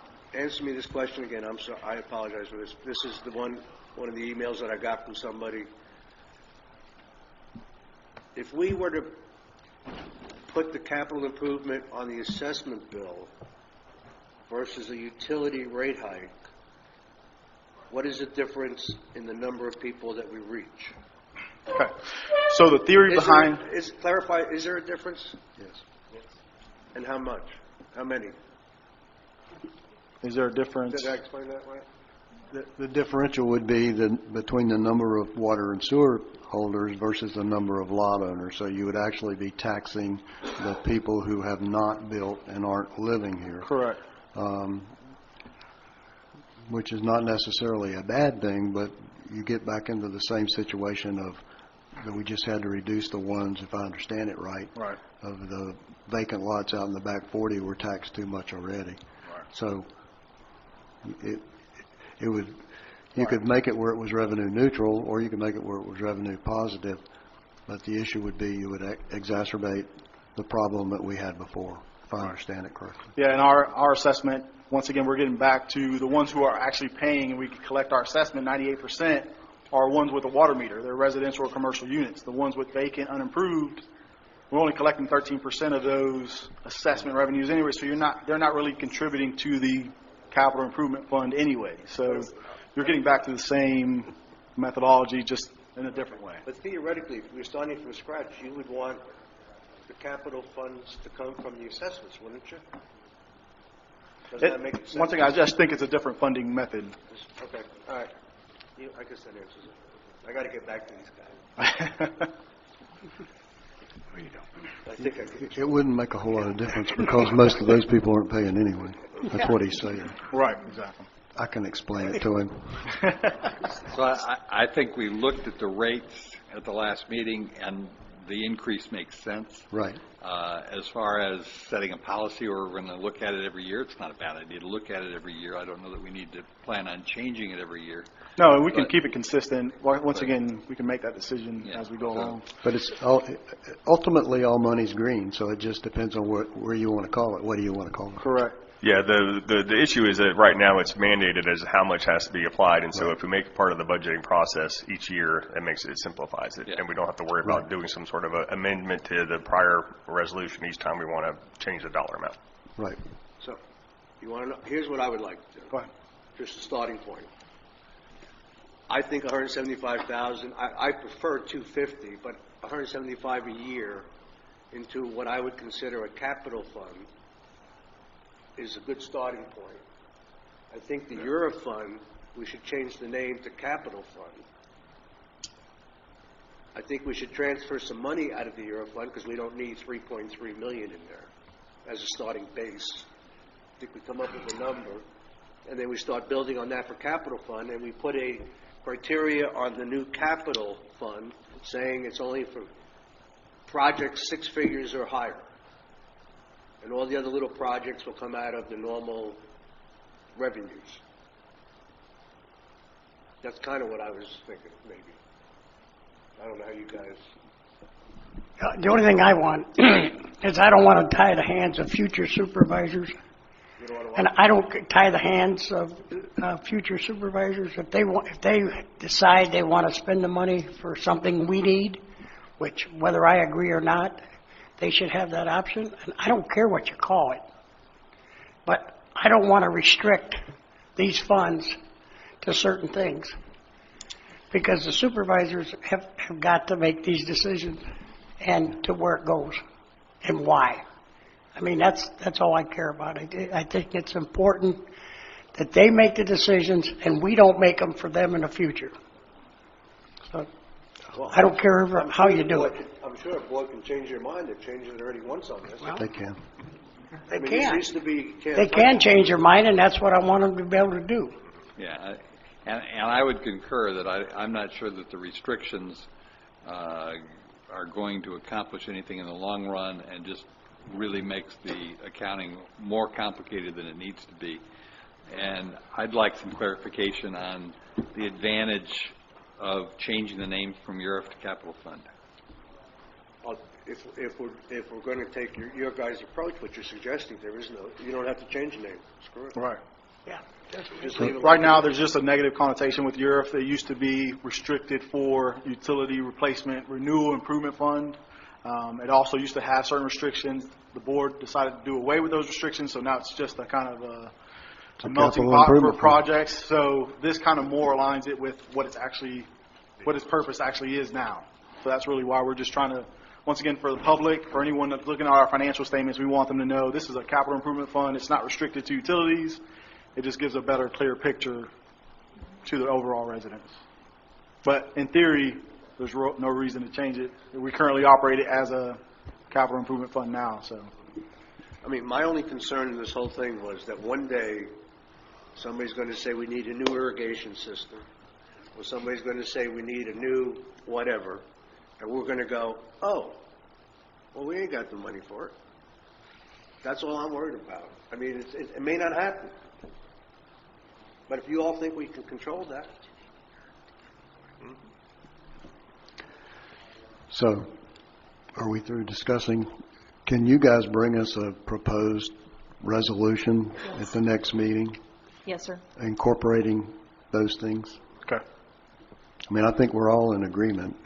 So just to clarify, we're going to have one capital improvement fund. Is that correct? That's the way I understand So we're it. changing the URF to capital improvement, and then as we move forward, we will budget that funding for Appropriately future. on Yes, an sir. annual basis. Just like a real company does. I saw lots of people come in. Are we going to go back and pick up the ones we tabled? Yeah, someone needs to make What a would motion. this, what Well, would the we'll get rate- a- We'll get Earl first. Have we got a deal for you? Earl's here. Yeah, we're gonna make a motion to untable Earl's. Okay. Move to untable the motion on the TMAP. Seconded. Morning, or afternoon, I guess now for you guys. All right, so driving range mat, I think in the last board packet had the actual specs that gave the foundation and all crushed concrete, that type of thing. It's about 16 inches, I think. So as far as the base, it's nothing like the existing mat that we have. The existing mat, so people know, was done in-house. It's set too low. There's not a proper base underneath it. So the turf that we selected is unique in itself. It's one of the only ones made that you can actually put a tee in like you do when you're playing golf. So you don't have to have those goofy rubber things. You won't have like what we have right now where people hit irons off the mat, but then they go to the front of the mat and hit drivers. So there's always, worn area if we were trying to keep them there. The existing mat's not big enough for the amount of play that we receive, so if we are trying to put people on mats for shotgun or something like that, it's not enough area to do that. So what we proposed was 175 linear feet, which basically is everything left of where the ball machine is all the way past where the existing mat is today.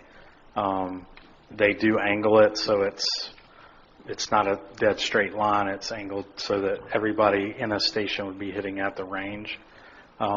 Initially, I had looked at trying to split it and do stuff on both sides. It just cost-wise and just trying to do that and do 2 setups with the base and everything really didn't make sense when I met with the guy on site. He's like, I do them all the time. This would be your best bet to go with. So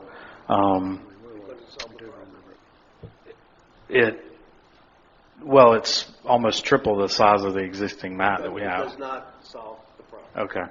I disagree, but In the winter, when you close down half the range, I don't care how much you got, it overflows into the part that's closed. okay. It does.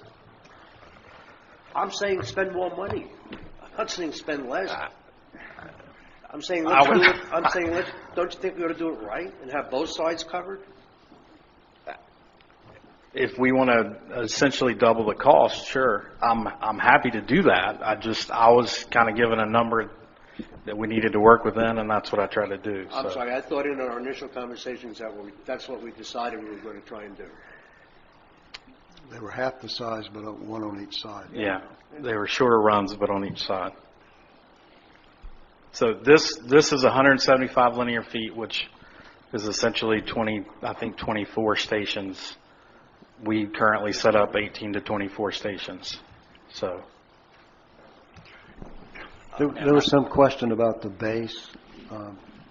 it's a crushed concrete material, and it's listed up there as far as what they do. I think the other slide had the actual. That one has where they come in and do the boards and the base, and it is higher than what our existing is, so it allows water to go through. It doesn't sit on top of the mat. So the installation includes the drainage? It includes everything. It's turnkey. They do the pavers on the edges so that we can have an edged out product versus where the grass grows into the existing mat that we have today. So how,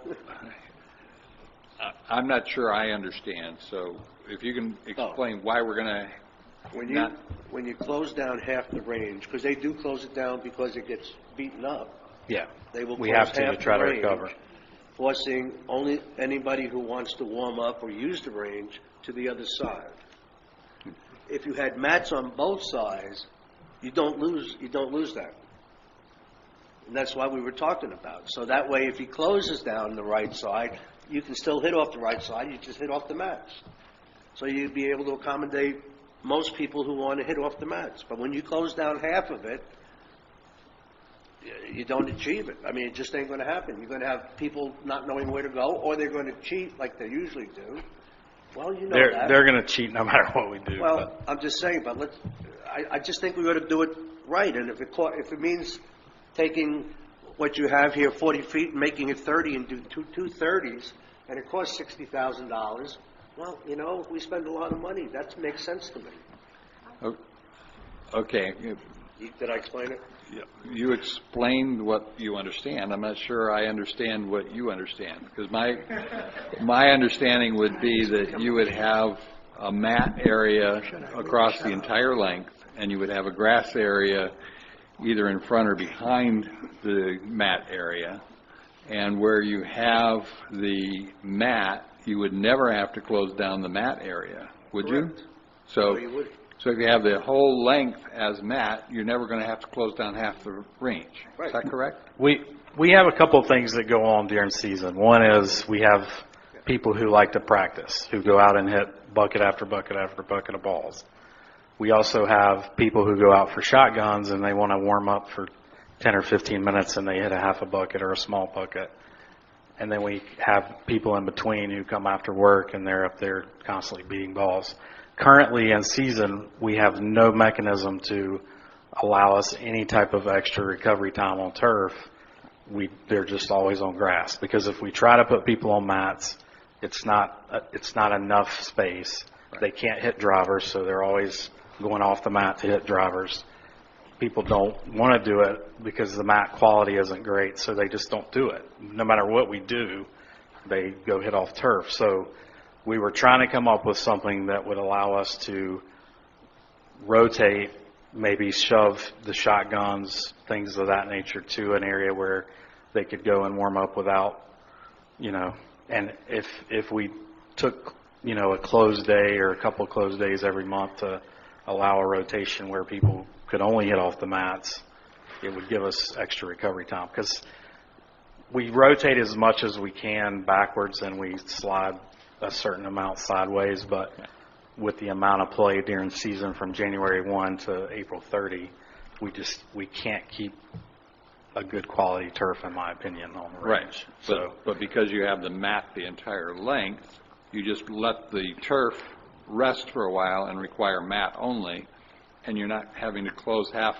the range. And I'm not opposed at all to doing the entire length of the range, but the last board meeting we were even talking about taking this out because we didn't want to spend 35.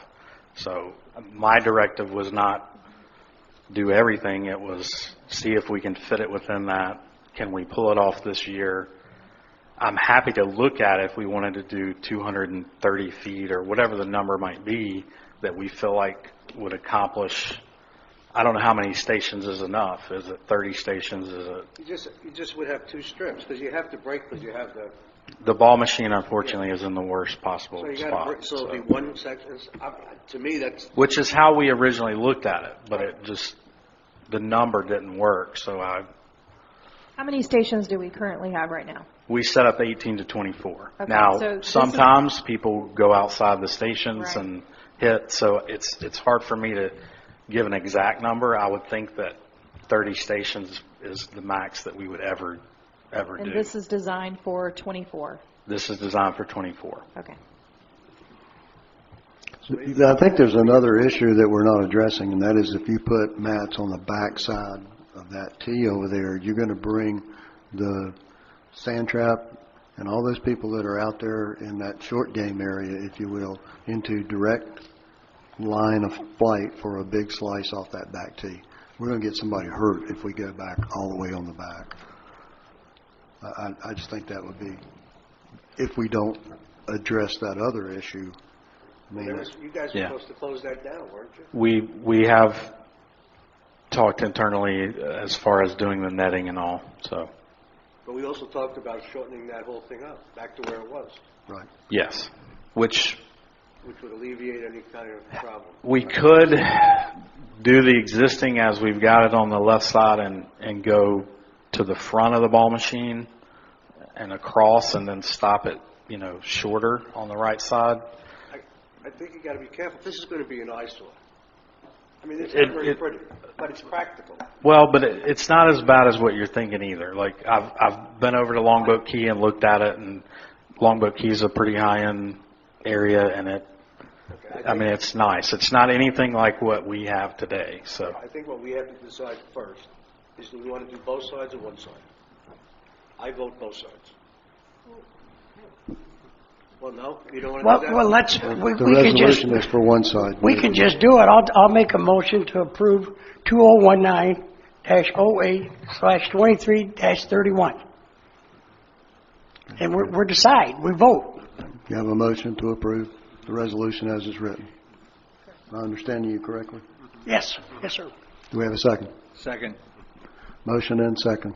So we're voting for it the way it is. No, we can still discuss. Yeah. We can still discuss? Why? Are we going to vote? I guess we have to have public comment as well. Anybody have thoughts they want to express? Let's go here and see the other side. Robert? Robert Kroger, is a resident. Ray had a really good question earlier about the warranty and how long this stuff lasts. What do they tell you how long it'll last? The guy who does the installation has a 3-year warranty. The turf has been in, and I've visited a couple of sites that's been in 8 years. They tell you, figure 10 years, you would have to start looking at, it's somewhat based on how many, how much play you get on the mat. If you do, some of the places that I visited, they're fully private member clubs, and there's a couple of days a week that you can only hit on mats, so their rotation through the mats is more than what I would foresee us having. Some of it is based on Florida, the heat and the rain and things like that, but the places I visited, a place that had it in 8 years, and it was still high quality. But the installation, the guy, Synthetic Turf International out of Tampa, it's 3 years. Okay.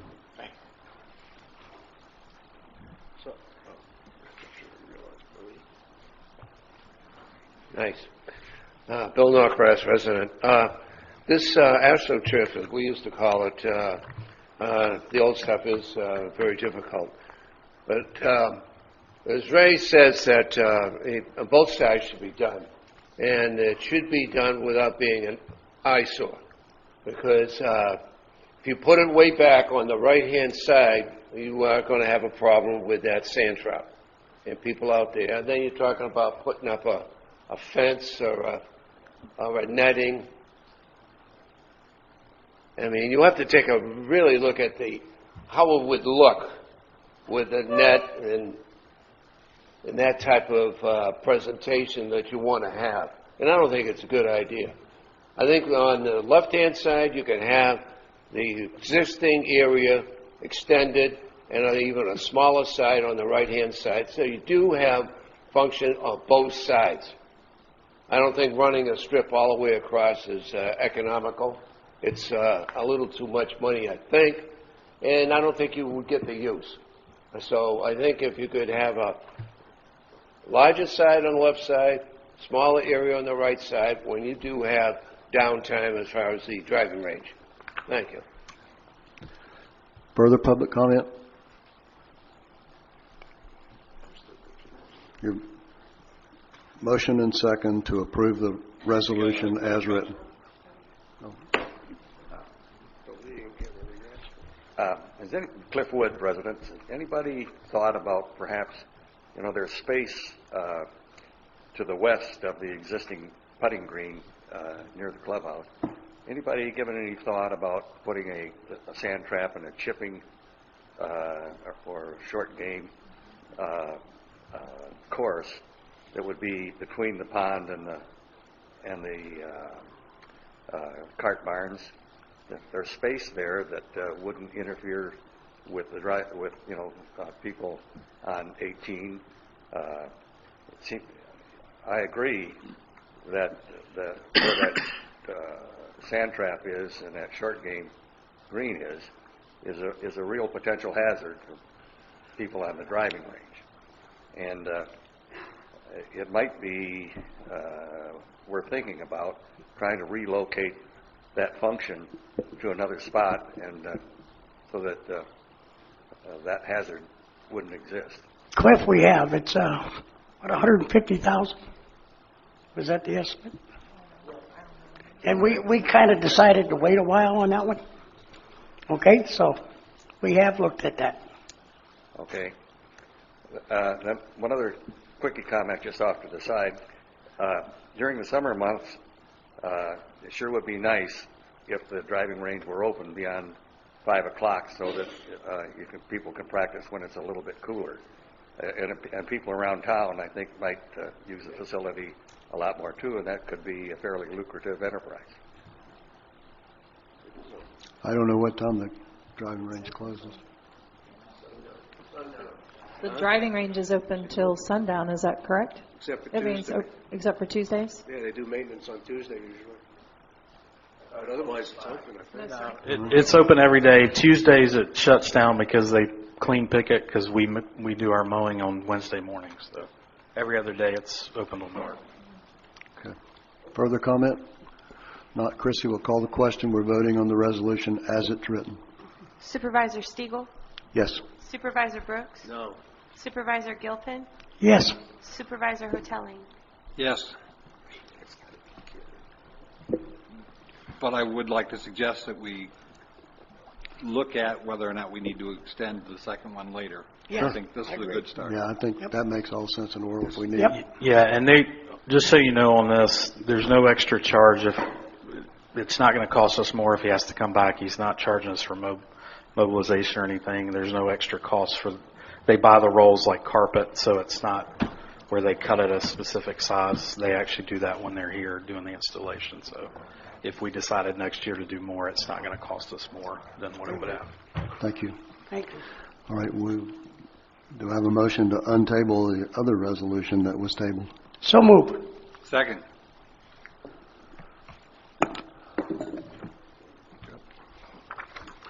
The engineer. This is a resolution from Craig A. Smith and Associates.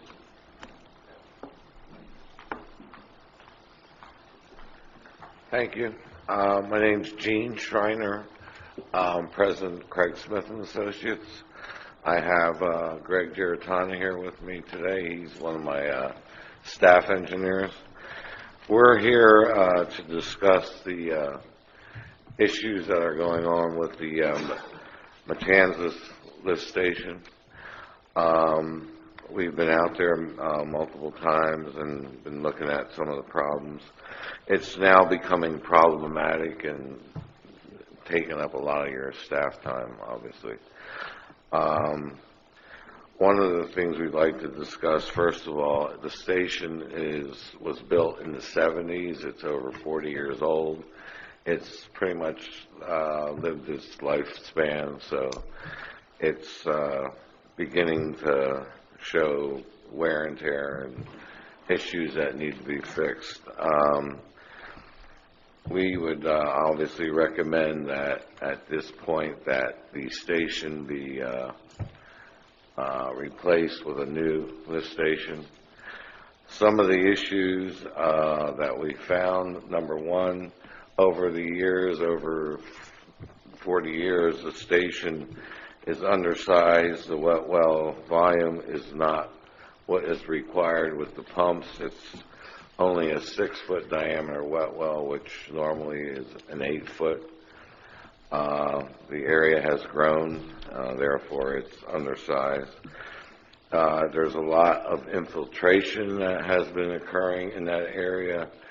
The bottom of the wet well was like Swiss cheese when we investigated it. It was all corroded away, so they had to go in there and do a temporary fix and pour a new floor, which aggravated the problem because now you have less volume. So that was an issue. Another issue is the pumps can't get up to the design curve because they were undersized, and when they finally fill the pipe to the Edgewater station, they trip out because they're not on the curve, and it's an engineering issue that I have to explain to you, but they never get onto the curve of the actual pump. And I don't know if you want to add to that or. Yeah, essentially, when the pumps turn on, there's a desired flow rate. We can't get up to that flow rate simply because your pipeline is so long, the volume in that wet well is so small. By the time it sucks the wet well empty, it's halfway down the pipeline. It hasn't even got to the Edgewater pump station. And we went out there and observed it a few times, and that's why the pumps are tripping out. So the motors are tripping out. In addition to that, you have problems with rags, so they have to pull the pumps, clean the impellers, and that is another problem that you have to contend with regularly. So, with all that being said, our recommendation is to replace the wet well with a properly sized wet well, and that would be an 8-foot wet well in diameter. It would be deeper. You would have the correct volume you need, so you would not have the backups. We would put it a little bit to the north we'd utilize the existing generator you have out there, but we would put in a new control panel, and we have new pumps that are cutter blades that'll cut up the rags when they come into the station. So, and we already have the pumps. So we're ready to go. We want to get this thing done. We thought we could buy some time until the season started, but we've been having just problem after problem. So, and the infiltration and rain doesn't help any. So, I don't know if there's anything else you would want to add No, to I it. think we can tell you, though, that due to the site, we can fit the new lift station in that given area. It shouldn't be a problem. We're just going to simply take the old wet well, make that a terminal manhole, and then just put a pipe from there into the new wet well that's will be adjacent to it. Your generator can stay where it is. You're going to get a brand new control panel. Get rid of that 35-year-old panel that's problematic. So in conjunction with the new panel, the new pumps, it'll alleviate this problem that you're currently having, which is this pump tripping off and on, and you got to send a guy out there to reset it all the time. Right. So our intent is to eliminate that problem. I'd like to go over our proposal right now. Task 1 would be a topographic survey, basically, and that would be a physical survey of the site showing all the above-ground features, below-ground features, and some of the legal boundary issues. So, The survey's actually on there. I believe you all have a copy of it. Yeah, So we've done that already. this is our. Task 1 is done. Yeah, yes, it's already done. Engineering design is actually $9,000, and that is to actually pick the pump, do all the calculations, get all the permitting issues put together, and get it ready for bidding, and prepare the construction drawings for the contractor. We would have some electrical engineering design, which amounts to $4,500, and that's for a new control panel, new electrics, for the new pumps, which are different pumps. And by the way, these pumps are designed to explain that on the starting. It's one of the problems you have now is the current pump design has a certain amount of pressure it has to achieve before the pump pumps the rate it was designed for. Because that pipeline's so long and it doesn't build up enough flow, you don't get up to that point on the pump curve, so to speak. So what happens is it overloads the motor, trips the motor, and you got a guy has to go out there and reset it every time. These new pumps that we've selected operate at much lower pressure to help that problem, where you don't have to go out there and worry about it tripping out every time. In conjunction with the rag cutting capability, it should improve it substantially. And that's why we have to do the electrical upgrade. We're also providing services during bidding, which is $1,500, and that is to put it out to bid, work with the bidders, answer any questions, issue addendums, and provide you with a final recommendation at the end. The next issue is engineering services during construction. That is for an engineer to go through shop drawings and approve all the shop drawings that are submitted, work with the contractor, review pay requests, recommend to this board payment when required, with some other issues that... Essentially, we run the project for you. We'll control the contractor. We'll maintain time frame, make sure it gets the job done properly per the plans and specifications. And as Jim mentioned, we control the pay request. We then certify the job as complete and close out any permits associated with that construction. And plus, then we do a final certification for you. So then you put it into service. Along with that is the electrical engineer will also have a similar type service where he will come out and inspect the panel, make sure all the electrics are installed properly and to spec. And again, he will have to certify his portion, and that is for $4,000.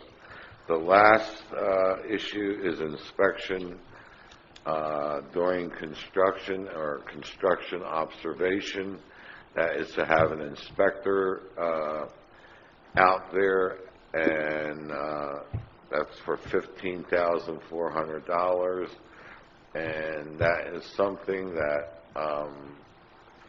we have to have a minimum of so many hours to make sure that it's being built to our plans and specifications, but that is something to protect you, the district. That is an important issue for the district, such that it's built properly and no corners are cut or anything like that.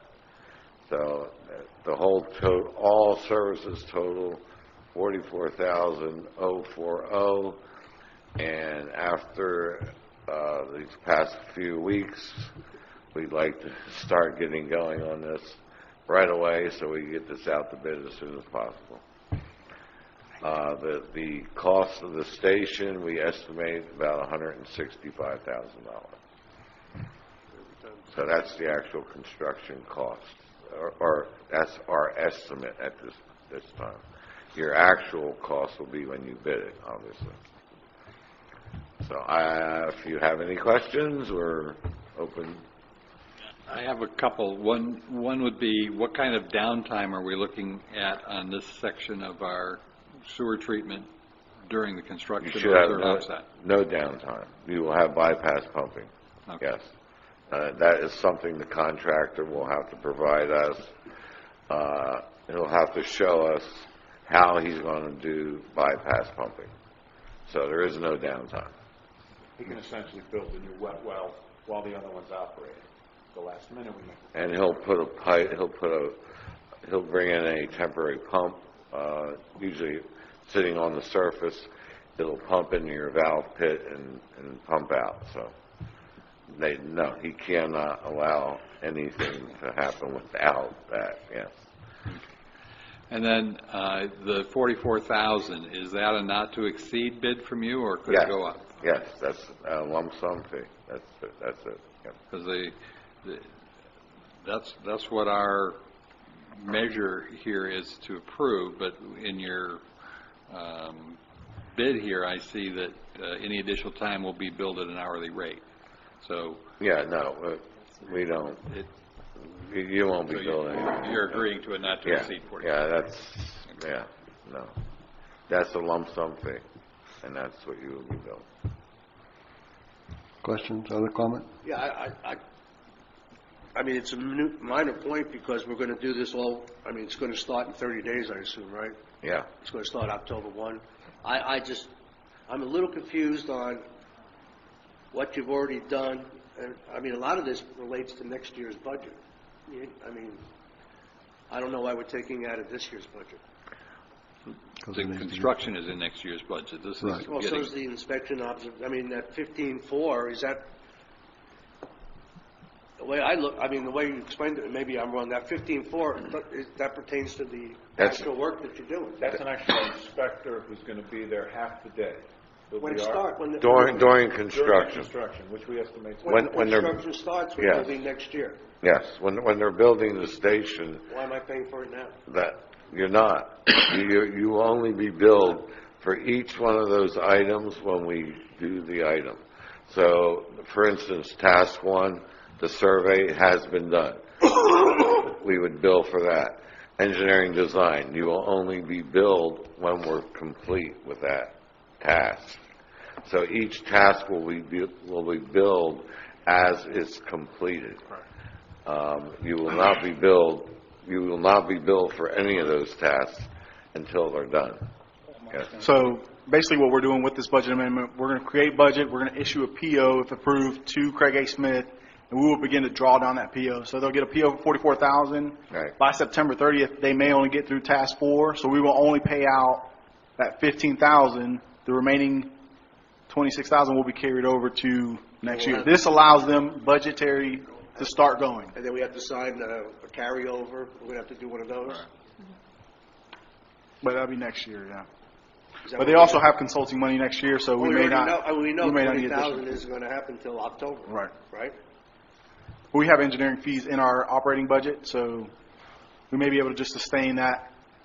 So we may address this next August, or we don't know. Maybe we don't have any other engineering high costs next year. There's $40,000 in operating utility expenses now in the budget. But he's not going to charge us until he does it, so Right. he's going to have to carry from this year's budget to next year's budget. Next year in the budget, we have $40,000. So the carryover will come out of that. The $26,000 that gets carried over, we have budget for that in the budget.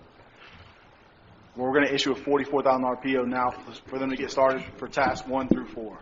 In order to initiate the PO in this fiscal year, correct, we need to approve the entire $44,000. And even though it's not all going to be spent in this fiscal year, it's in the fiscal year budget. And some of it will be paid next fiscal year, but it's part of this year's capital.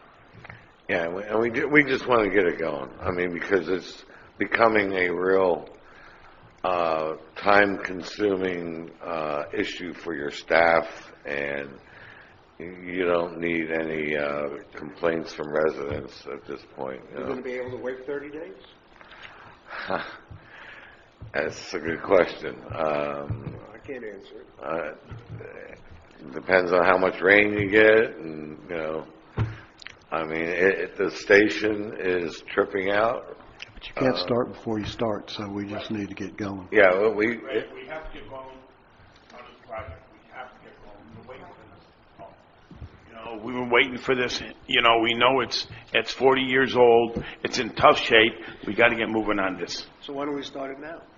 They are. We have to get the engineering done before we can. Well, start construction. they got to finish up their engineering, and we have to put it out to bid also. Right. So We have to put the job out to bid. So as soon as you give me the okay, then we can move on. You do have the pumps, gentlemen. So the only long lead item is the control panel, and that's not a long lead item in comparison to what are the pumps. So just to clarify, the 165 estimate, did that include the pumps or? No, the pumps you've already purchased. This is just for the wet well and the electrical work on the site work. Right. So actually, the 165 may be less. Actually. Yeah. Could be. Yeah. Because you have to eliminate the price. I of the move pumps. to approve the resolution. Yeah. I'll second. My only comment would be you've just given me another reason I changed my major from business from being an engineer. You're more than welcome. I would gladly change that with you. I guess we got to get public comment. Thank you. You want to talk about the wet well again, Bill? You're done now. Okay, Chrissy. I think you really should get on it as soon as possible. Yes. Thank you. You really should. There's way too much confusion here. You really need to get this out to bid, to be honest with you. Absolutely. Christy? I'm going to call the roll. Supervisor Gilpin? Yes. Supervisor Hotelli? Yes. Supervisor Stiegel? Yes. Supervisor Brooks? Yes. Thank you very much. Yeah, and gentlemen, I'm sorry, but I had some surgery to my tongue, and I cannot speak as well as I. We couldn't tell. You did fine. Thank you. Thank you. Thank you. Okay, discussion on permit fees. So at the last meeting, we also discussed proposals to the permit rate structure. At this meeting, we've provided you a sample draft of the actual permit that we'll be using going forward, and also created a few new spreadsheets just to clarify what we're charging now in contrast to what the total charges would be. There were some comments made on maybe we're charging too high or too low. So I just wanted to clarify and just review this one last time before we send it out for publishing and rate approval. Do you have the total fees?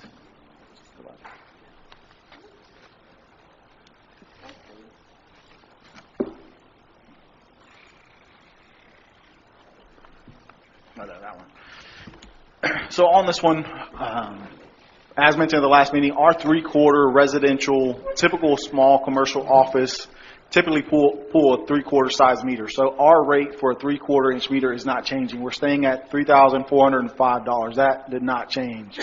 What we wanted to address was the 1 inch going up to the 6 inch cost. So if you notice on the left-hand side, what we currently charge, it stayed at about $3,700 all the way up to 2 inches. And on the current proposal, we're going $39.16, $76.62, $13.620, so forth, so on. We wanted to tie that back in relation to what other municipalities are charging in respect to their permit fees. So on our rate structure, we're a little bit under in terms of the 3 and 4 inch meters. And we feel they're more adequately charged now in relation. We wanted to try and tie it back to my memorandum. A 4 inch and a 6 inch meter currently by the district are only used by the large assisted living facilities, Tanglewood, and Florida Hospital. So these are significant operations that have a major impact on our sewer and water plants. So we want to make sure we're charging adequately. Our current rates, at $9,500 and $7,000 for a 4 inch and a 6 inch just really did not make a lot of sense for a structure of that size. So now those are going to be $42,000, $85,000. But once again, these are major operations who are going to put a major strain on our permits and our plants going forward. Do we have any questions on the fees or where they fall in line? So these are fees for new installations, not anything that's already installed? Correct. This is just brand new construction coming into the district. 99% of our construction is 3/4 meter inch based. It's typical residential homes or small office buildings, which will have no impact. They will remain at the 3405. This is just hedging for the future in case we get a 2 inch, 4 inch, 6 inch meter in the future, which we are starting to see more property sold on frontage road. There could be a potential assisted living facility that comes in the Sun Lake. We just want to make sure our fees are in line when that does occur.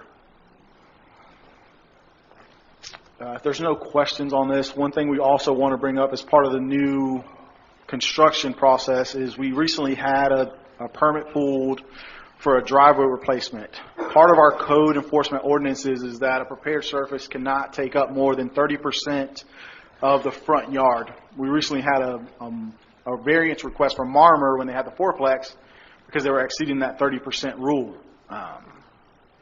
The question is, does the board want to enforce that on existing homes and new prepared surfaces? So if you have a single driveway or a double driveway and you want to convert to a circular driveway, which may exceed that 30%, we would then have to create a calculation and they would have to come to the board for a variance request on that 30%.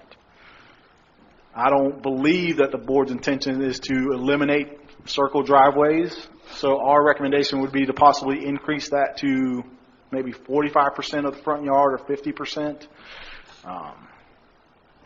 Do we want to have a restriction at all?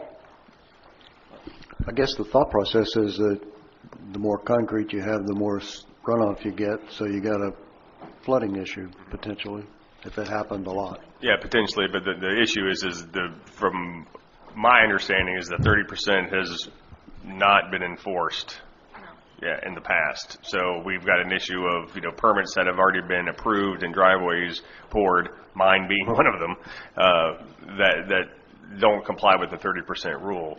So I'm not saying that we have to abandon it completely or that we have to change it, but if we start trying to enforce the 30% rule, we're going to have issues with the people that have already received, approved permits and driveways created. Once you let one go, then you're in trouble. Yeah, so the question is, how did that happen? And I think the 30% rule was probably a good rule, and exceptions should have come to the board because there are obviously times where exceptions are appropriate, but I'm kind of surprised that was happening without enforcement. The minimum maintenance standards in the code were not adopted until 2002, I believe. Don't quote me on that. It's either 2000 or 2002. So a lot of those homes were already built prior to that time. And the district the code enforcement that existed here was just under county rule. So in order to be stricter, that's where the minimum maintenance standards were adopted with that 30% rule. And So- many homes were already in place by that point. Okay, but So if it was adopted later, Yes. those that were happening before are therefore grandfathered. But why would that impact our ability to enforce the rule going forward? It doesn't. It It doesn't. We'd doesn't- absolutely be it able doesn't. to. But you haven't We're- enforced it since 2000 or 2002, so that impacts your ability to enforce it going forward. The fact that you allowed an exception without approval pretty much invalidates the whole argument. And we did have a a construction company come to the board years ago with a request to waive that 30% rule to maybe a 45 or 46%, and the board granted it. It was on a quadplex. Right, over there on Deer Run. Yeah. I don't know, what's your recommendation, that we adopt 45 or what? Either we go higher or we take it out. I mean, that's, Well, if we take it out, that means somebody could go ahead and pave their entire lot. yeah, I wouldn't want to see that. But I would recommend to increase that. It would have to go in front of the Board of County Commissioners to change. But we want to include it in our permit process. And that was another issue too. It was a code maintenance standard, but it wasn't a new construction requirement in our permit. So we want to make those cohesive, and we want to include it in both. We just want to apply it consistently going forward. By it being in the code enforcement standards, if someone was, creating mulch and adding it to their driveway, there was no reason to come pull a permit. So there was really no mechanism in place to say, this isn't allowed, it's not meeting the requirements. Now by having it in the permit, and anytime they make an alteration to their driveway or front yard, they have to come pull a permit. We will be reviewing their plan and checking those percentages to make sure they're in compliance. I mean, I personally like the 30%. I think you get to 46 or 50%, you're talking about a lot of pavement in what's an otherwise friendly community. And now I understand we also have issues that people need to have pavement to park their vehicles on. Yeah. So 30% gives you a standard double driveway. Anybody who wants to do a circular driveway would have to come through the board for a variance. That's what that would cause. Yeah, I don't know that you really want to look at every circle driveway that somebody wants to put in. If we're okay with circle driveways and not to exceed circle driveways, and then that's when we would propose the 45%, and then anything in excess of that would need to come to the board. So that may be more of what our intention is circle driveways are okay up to that 45%. Anything to exceed that and just take up the whole front yard, we really don't want to see. We want more greenery and we want drainage. So it's just what the board's preference in terms of going forward, what we want.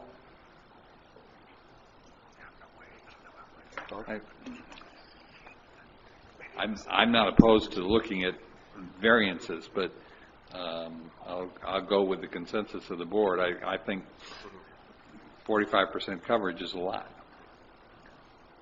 Right.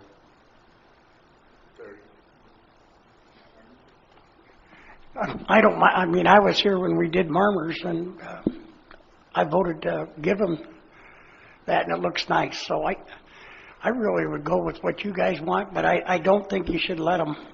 We have to have a limit because they could do the whole drive. But Yeah, it basically just boils down to how many of them you want to deal with. Right. We've dealt with how many in the past 5-10 years, one or two? Yeah. So I don't know that it's if Yeah, but I don't have an because issue. They haven't been coming to us. Mm-hmm. Right. Well, yeah, that's the other issue is when it went into effect. So we could always leave it at 30, and then if it gets to be a problem, change it. absolutely. That would be my.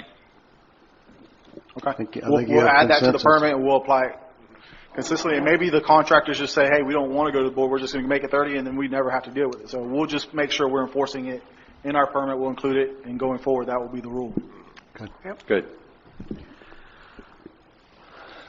Add-on items. None? Petitions and communications. Yes, we have a communication to the board from Supervisor of Elections Penny Ogg to utilize the community center for voting in 2020.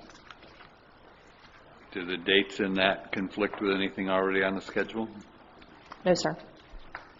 And we've done this for years. Yes, we've done this for years. It's a normal, yes. I think. Motion to approve, or if you need that. Second. Go ahead. Consensus? You okay? Okay, Ray? Are you okay, Ray? You okay with the penny on? Okay. I mean, it's 6 days, it's not 3, so. Yeah. Really. But we do whatever we elect. Mm-hmm. Yeah. Okay. Any other petitions or communications? The only other one that we had added to the board meeting packet was from Mr. Halbeck on the capital improvement fund. Right. Okay. We don't need to take any action, just be aware of it. Okay, staff reports.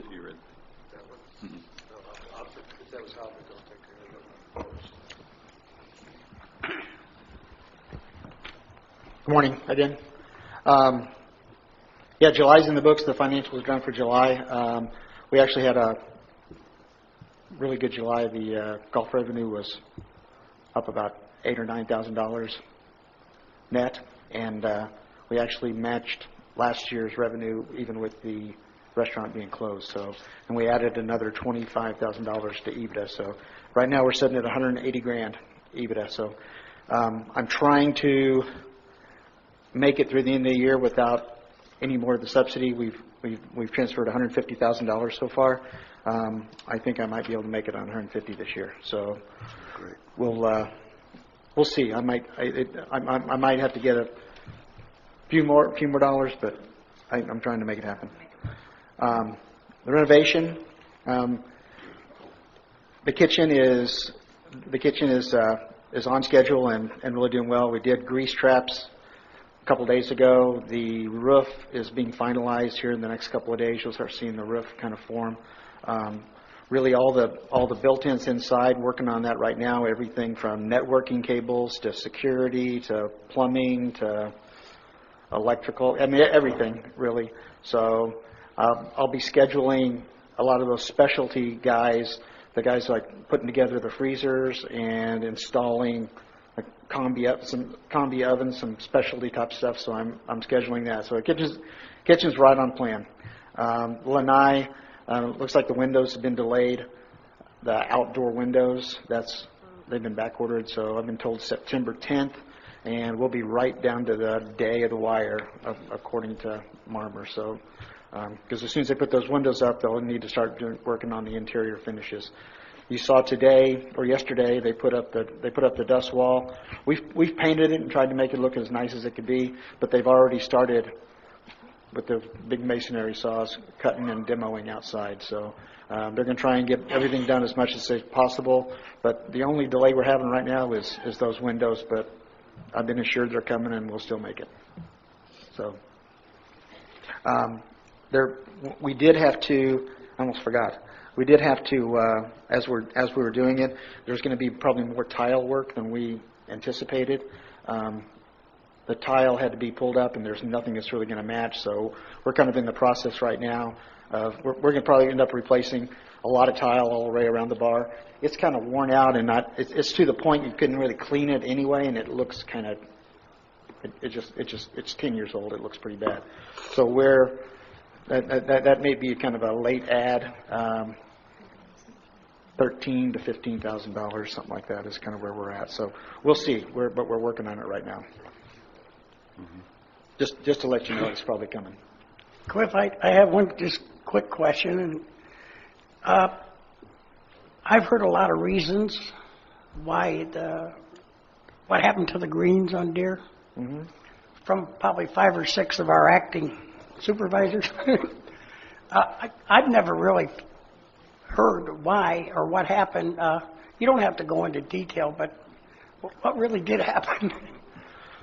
Well, there's a lot. There's kind of a lot of things that happened. I mean,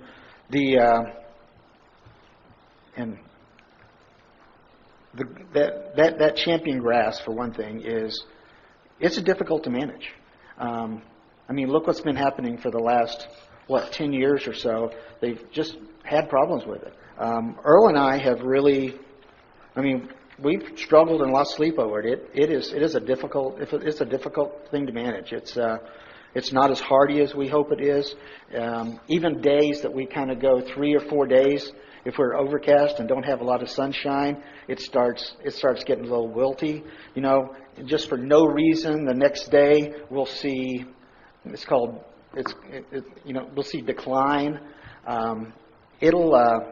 It's just finicky. That's kind of but really what happened is when we were doing, so a lot of things happened. So when we were doing the project with the green surrounds, okay, they were working just fine, but we didn't realize that there were some pressure problems. So, you know, those and you could see where the problems actually happened kind of on the edges of some of these greens.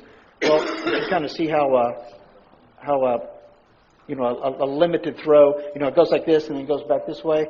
You can see, so the middle part is going to get more water than those ones right on the edges. And that's kind of what happened. We didn't have enough pressure, and it took us a little while to figure it out. So it was just really lack of water. And we were actually hand watering in between. We probably just missed that too. We probably should have been a little bit more vigilant. It was mostly just a water issue. But that's fine. I just never really heard, and it was mostly just a water issue, and there was a little human error probably on our part too. Okay. But it was kind of a combination of the both. But I mean, just know. I mean, look at the Mini Verde on the other golf course. It's incredible. I mean, it's about as nice as I've seen any green in Central Florida, and.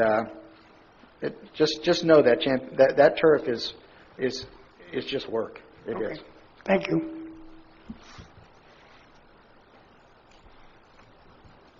Any other questions, comments? Okay, thank you. Thanks, Cliff.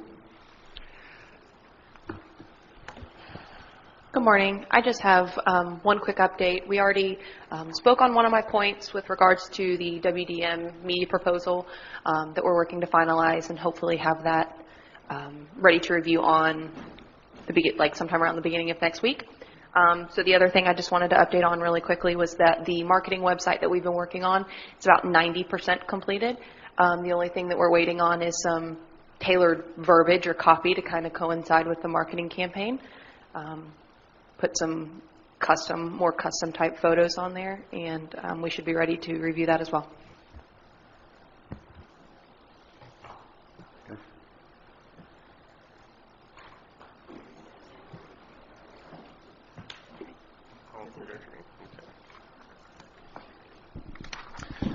Okay. I'm assuming you all saw my memo on the issue with driving golf carts around district roads and on Sun and Lake.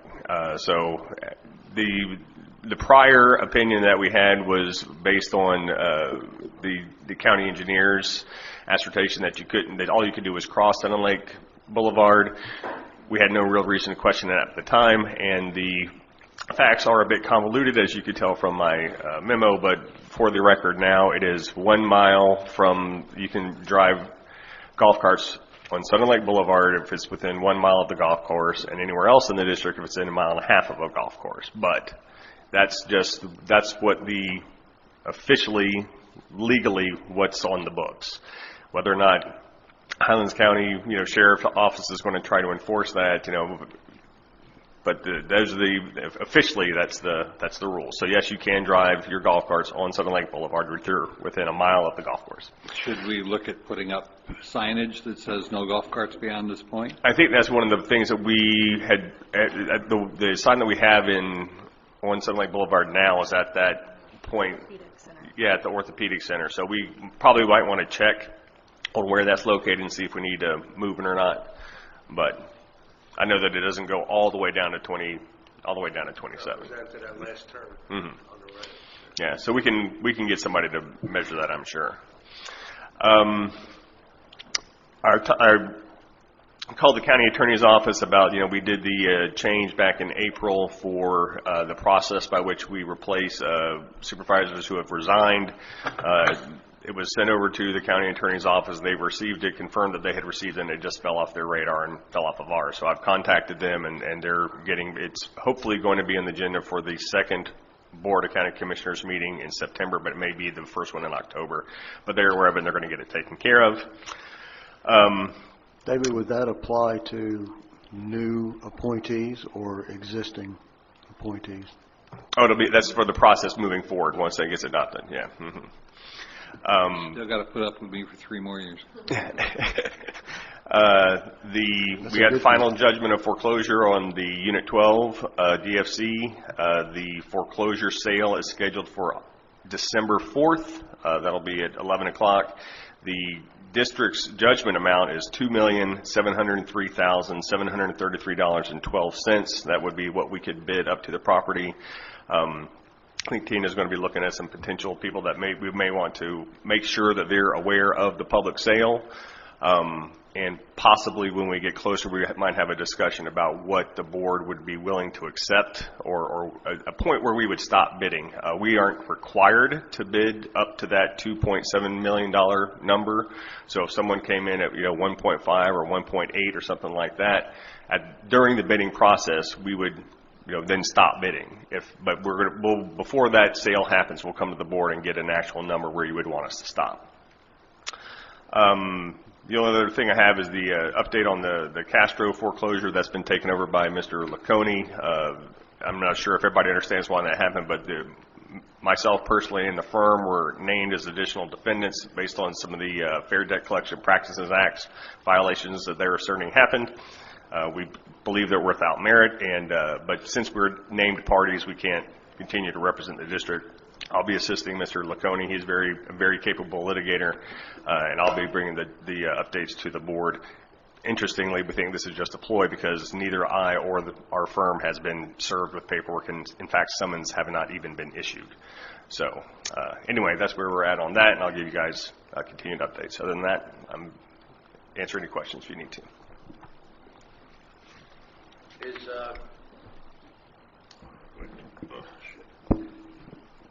Is Longman and whatever those guys are called, are they still working on the Fifth Third thing, or are they dropped it and it's done? No. They're still working on that. We should have an official, I don't know if you guys got the unofficial email from Mr. Capco, who's working on it, but we will have an official memo hopefully by the next board meeting. Yeah, but I mean, I guess I'm referring to, it says I guess they have not uncovered, or they haven't yet uncovered a solution that they would satisfy everybody. But it says we will keep you posted as to our progress on this issue. Yeah, so they're still working on it? Correct. Okay. They've resolved the Tanglewood issue. Yeah, that's basically been resolved where they're in agreement with the Attorney General's opinion that it's a continuing contract and protected. So Tanglewood, we're just going to keep that agreement that's 20 years old and really doesn't apply to anything. Well, unless they come to us with a proposed amendment. I know that they've got some sort of new regional director, and they were questioning why they were paying not a different rate, but why we weren't maintaining the roads and drainage system, and I sent them that agreement showing them why. So, but I haven't heard, other than them understanding that new regional person receiving those documents and understanding that, I haven't heard any other questions from them. The bottom line is the Tanglewood agreement is in full force and effect, and we can't invalidate it, nor can they. Exactly. Anything that we can't do anything unilaterally. So if we want to reach out, that's the one thing is that if they do reach out and there is an amendment, then that subsequently adopted statute will come into effect. I got one other question on this Castro thing. You guys have had to step away from it, correct? Mm-hmm. And is this Lacconi, are we going to be getting updates from him on what's going on? No, I can continue to. He's going to stay in contact with me so I can bring my. So you'll continue to update us even correct. though you had to step away, I believe it said. Yeah, correct. Okay, General Manager's report. All right, quick update on projects. Paving is completed in the Deer Run community, Biltmore Street, and the maintenance facility. They are currently working on Orduna to complete that project. Drainage, it looks like Gerona Street is about 90% finished, and Columbus, they're out there now, it's about 50% complete. So they're working towards getting those drainage projects completed. The last thing I wanted to mention is over the last couple years, we have discussed the zoning in Unit 16, which is the Deer Run community, about the square footage of the homes. We have met multiple times with the county. We provided them the resolution adopted by the board March 8th, I believe. Yes, March 8th, to increase the minimum square footages and rezone portions of the district. After multiple meetings on their end, staff has brought back basically a statement saying that it is not feasible for the county to initiate this type of a zoning request. Number one, because of liability. Number two, because Florida statutes, it says that the owner has up to 5 years to object for any type of rezoning, and it would require to revert back to current regulations. So at this point, we have no solution for that community other than themselves. Other than the homeowners association. Yeah, the homeowners association will have to try and do something about it. In my opinion, it boils down to the county's not willing to take on the liability. Just that simple.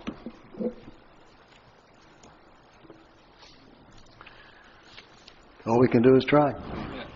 I'm not sure what their liability is, other than that it could be reverted back. So there may be some changes, but unless somebody objects over the next 5 years, there's no issue.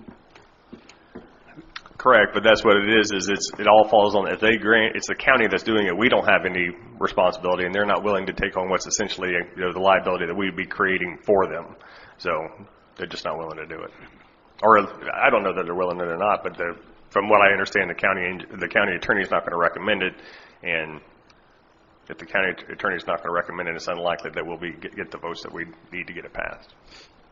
And if the county isn't willing to initiate what we actually initiated, why would a homeowners association be able to do anything? Because the homeowners association can get the landowners to agree. I mean, it basically would take the people that want to get it enforced to come together and get it done through their association. We were trying something more district-wide, and the county's not willing to do it. But if the homeowners came together, the county would? No. They could do it. The property owners could do it themselves. Could put those restrictions on it themselves. They could get together and have a meeting and try and convince people to accept some resolution of the homeowners association enacting those covenants and restrictions against the property that they own. But it would have to be 100%. You'd have to sign to put yours in it. Mm-hmm. This was what we were trying to do, is do it to them. Mm-hmm. They can do it to themselves. Yeah, which seemed to make sense to me, but apparently. Yeah. Well, I agree. Making sense doesn't always work. Exactly. Unfinished business? That's all. None. New business? None. Committee reports? None. Before we do public comments, I'd just like to say, I'm not sure who's responsible, whether it's Billy Casper or Mike's group, but taking out those pepper trees really, really made a big difference on the golf course.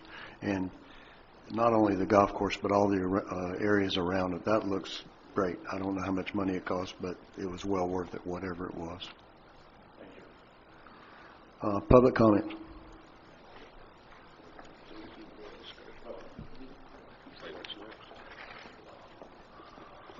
Jim Serwis, resident. First, I'd like to thank the board for all they've done to keep this a beautiful place to live.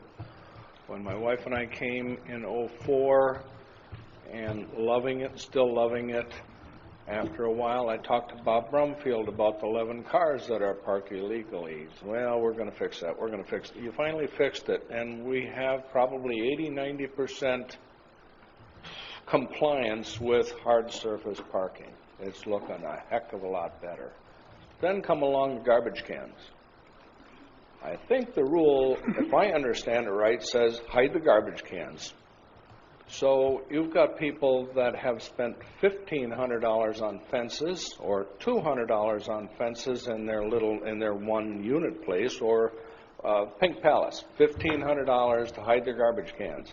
I'm surprised they're not angry with somebody, because I can count at least a dozen duplexes on Matanzas that have 2-car garages. The cars are parked outside.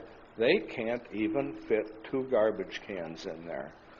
How come somebody like the Pink Palace hasn't tried to, they can't, but sue the district for why did you make us spend $1,500 but nobody else has to do it? Thank you. That's a code enforcement issue, and it should be directed specifically to Mike. Are you talking about Matanzas? Yeah, we've been working on all over. Right. As the whole district, we have been working on it. We are also meeting with condo associations to try to change it. It's tough to get people to do it. What it is, it's like he said, there's a cost from from $200 to $1,500. Right? We send them letters.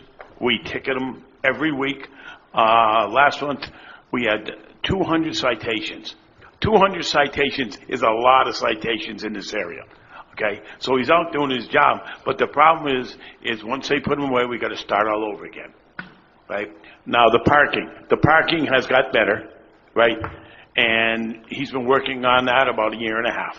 Okay, the cans, that's a process. Okay, and I'm sure everybody in this room, sees the cans out there. They put them out early sometimes. They don't take them out. They don't bring them back. That's another problem we're having. Right? But Bob is out there doing his the job. ones that are sitting out all the time. I Right. know. Yes. Well, I think he's talking about the ones by the garages and by the side of the house. Well, no, beside the house, they're sort of hidden. The ones that are in front of the garage, because they can't have enough room in their garage to put 2 cans, is just plain stupid. I agree. I agree. And it's been going on a long time. I'm not You know, talking about condos. Right, They've right. solved it pretty much. No, we have condos that have the same problem, so we're trying to work with them. But Bob is out there working. He's actually coming in on Mondays at 5:30 in the morning to catch the early birds that are parking on the grass and stuff like that. 200 citations in 1 month is a lot of citation. It's a lot of paperwork. It's a lot of time.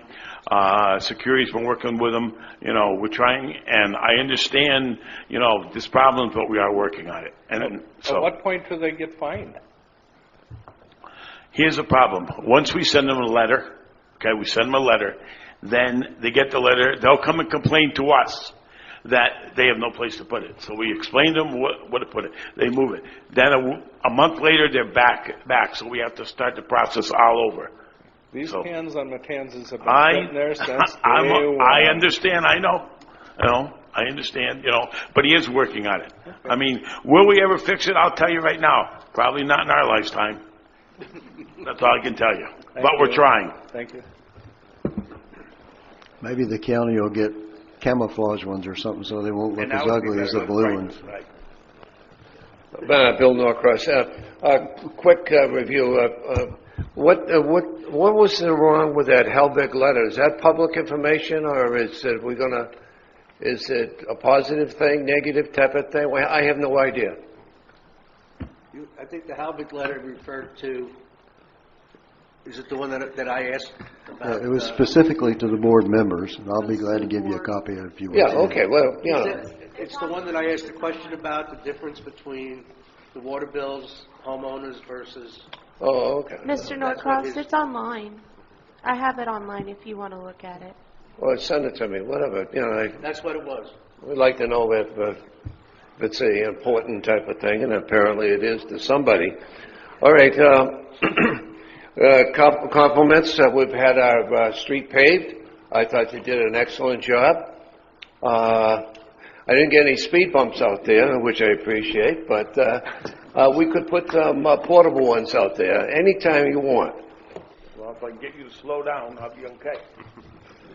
All right. Cliff was up here, and he was talking about the greens, and Mike wanted to know exactly what the problem is. And I think the type of grass that's down there, there is a solution. They can overseed it without the big deal and integrate another grass in there that will take over and get rid of that stuff that we have there, that it would be much stronger and better. And it would be probably 1/20th of the cost that we had before, because we had We had to kill everything on the greens and everything. It was a big, long process. I understand that. But there is a solution for that, the greens problem. Now, the third rail that I want to touch, and a lot of people don't want to talk about it, and there's a reason why a lot of people don't come here, is because sometimes they come up with an idea and it's not taken seriously. Every year we're here, we have rain in the summertime. We have members that would like to play 18 holes. I don't understand why we have the first tee open and we have to have 8 groups go off the 10th tee. It has to be a daily thing. I understand people come in the trunk slammers, they come in and they want to play around the golf. Okay, fine. They don't have a tee time, they send them off. They reserve that tee time. Well, what I'm saying that if it could be examined on a daily basis, how the tee situation, so if we could get off earlier, we could play 18 holes and we're not frustrated. And this has been going on for 15 years. Quite frankly, I'm tired of it. Because every time we get a chance to go up at noontime, it's raining at 2 o'clock. Now, Micah's got a group that's going off at 10:30 or so. And we're basically finishing some of the rounds. So what I'm requesting is to take a look at, on a daily basis, if the tee is open, break up a 9 group so that 4 go off and 5 go off, and we can have a crossover. So that's a third rail here, and people, they get really disgusted with that situation. They just don't finish the round, and it's dangerous out there with the lightning. So I'd like to have some serious consideration about changing the attitude so that people can play a round of golf earlier. May only be an hour, maybe 2 hours earlier, but that anything would help, and I really appreciate it. We can do something about that. Is that? No. You don't like that? When there's one course closed, you can't have people going off 1 and 10. It doesn't work. Every year we have a closed course. Yeah, that's why we can't have people going off 1 and 10. Why do we have a closed course every year? You got to maintain it. You have to close it to fix it, to maintenance. Fix it. I understand that. Oh, Bill, that's the way it is. Yeah, but when you have an open, you have the first 9 that's open, there's nobody on there. Why are we sending off 9 groups on the 10th tee? It doesn't make any sense. When there's only one course open, you can't have groups going off 1 and 10. I disagree with you. Okay, that's fine. Anybody else? I'm not going there. That's why we pay Billy Casper Golf. Yeah, bring it. Go talk to those 2 guys back there. That's 5 minutes. Their attitude is, well, we got to keep it open. And I disagree. Okay, more comments.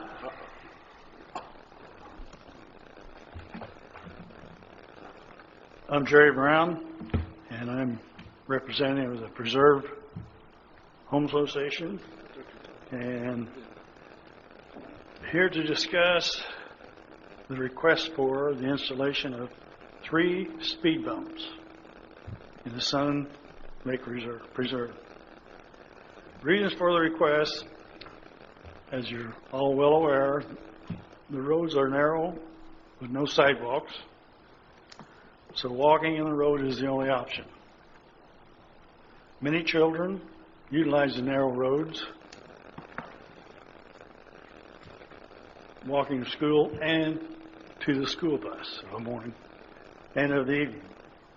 Cremona Drive is a popular travel route to and from Avon Park for contractors and the residents. School drop-offs on Sun Lake Boulevard now, at the first roundabout, cause an increase in traffic on Cremona Drive because they want to take the shortcut rather than go down to Sun Lake Boulevard. So drivers may avoid morning and afternoon traffic jams. It's not safe for children playing on scooters and bicycles to be in the road due to excessive speeds. Incidents reported, I've had these reported to me from neighbors by residents on Cremona Drive, include a mailbox being knocked completely out of the foundation from an out-of-control, reckless trailer or large vehicle. Residents walking beyond are regularly forced off the road by recklessly driven vehicles. An incident of a resident walking with a leashed dog being forced into a ditch by recklessly speeding vehicle.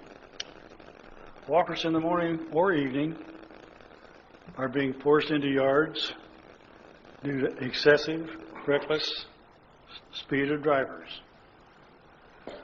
Conclusion, it is a recommendation submitted by Michael Hurley, President of the Preserve Board, in a letter to Ms. Kennedy on July 22nd, 2019, that 2 speed bumps be installed on Cremona Drive and 1 on Mendavia Drive. The information which we have shared today should be justification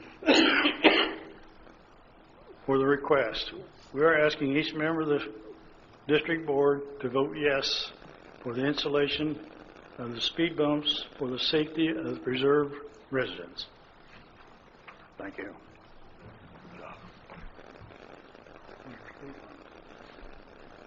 Further comments?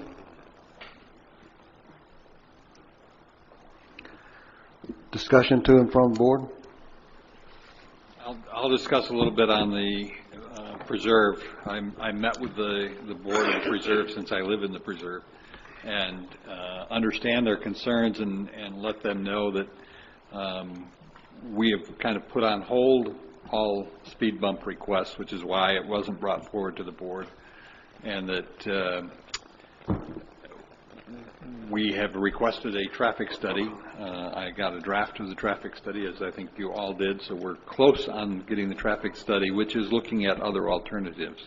And as I discussed with the board of the preserve, I think one of the things we need to look at is alternatives. Speed bumps are not the only solution, and among the things as we get through this process with the traffic study is I think we need to look, in particular, one of the areas they express concern over is that blind curve on Cremona that I think could easily be turned into a solid intersection with stop signs either way, because most of us that live in the area practically come to a stop there anyway, and it's the people who are less concerned that need to come to a stop and slow down, because there are potential problems there because of the narrowness of that curve and the blindness. So I think that we need to bring this to a head, and I'm glad to see that the traffic study is coming forward. So I think that basically I just wanted to share that we need to bring it to a head, but traffic slowdowns are not necessarily requiring speed bumps everywhere, and that's kind of what we said with the traffic study, creating better solutions to the problems rather than Band-Aid speed bumps everywhere. I could say to Jerry and the people that are here, I want to look at the traffic study. I got a little of it last night when we got our power back on. But I'm committed to putting speed bumps there if we have to. So you have my promise that we got to do something. I mean, I live on Matanzas, and we put 2 there, and that's made a heck of a big difference. Now, I've also had somebody pass me between the speed bumps, but it has helped, and my heart's with you guys, but it's not just your street. We got problems all over, and we got to find a way to do it without putting 1,000 speed bumps. But I promise you, if we can't do it, I'll vote to put speed bumps there. So I just want some more time to try to do it without doing that. But you have my promise that one of these days we'll get something done. And not just your street. Right. No, I agree. But, and I think most of the board feels that way. I know some don't like speed bumps, but I think they know there's a problem. And it's just trying to find a way, a better way, if we can.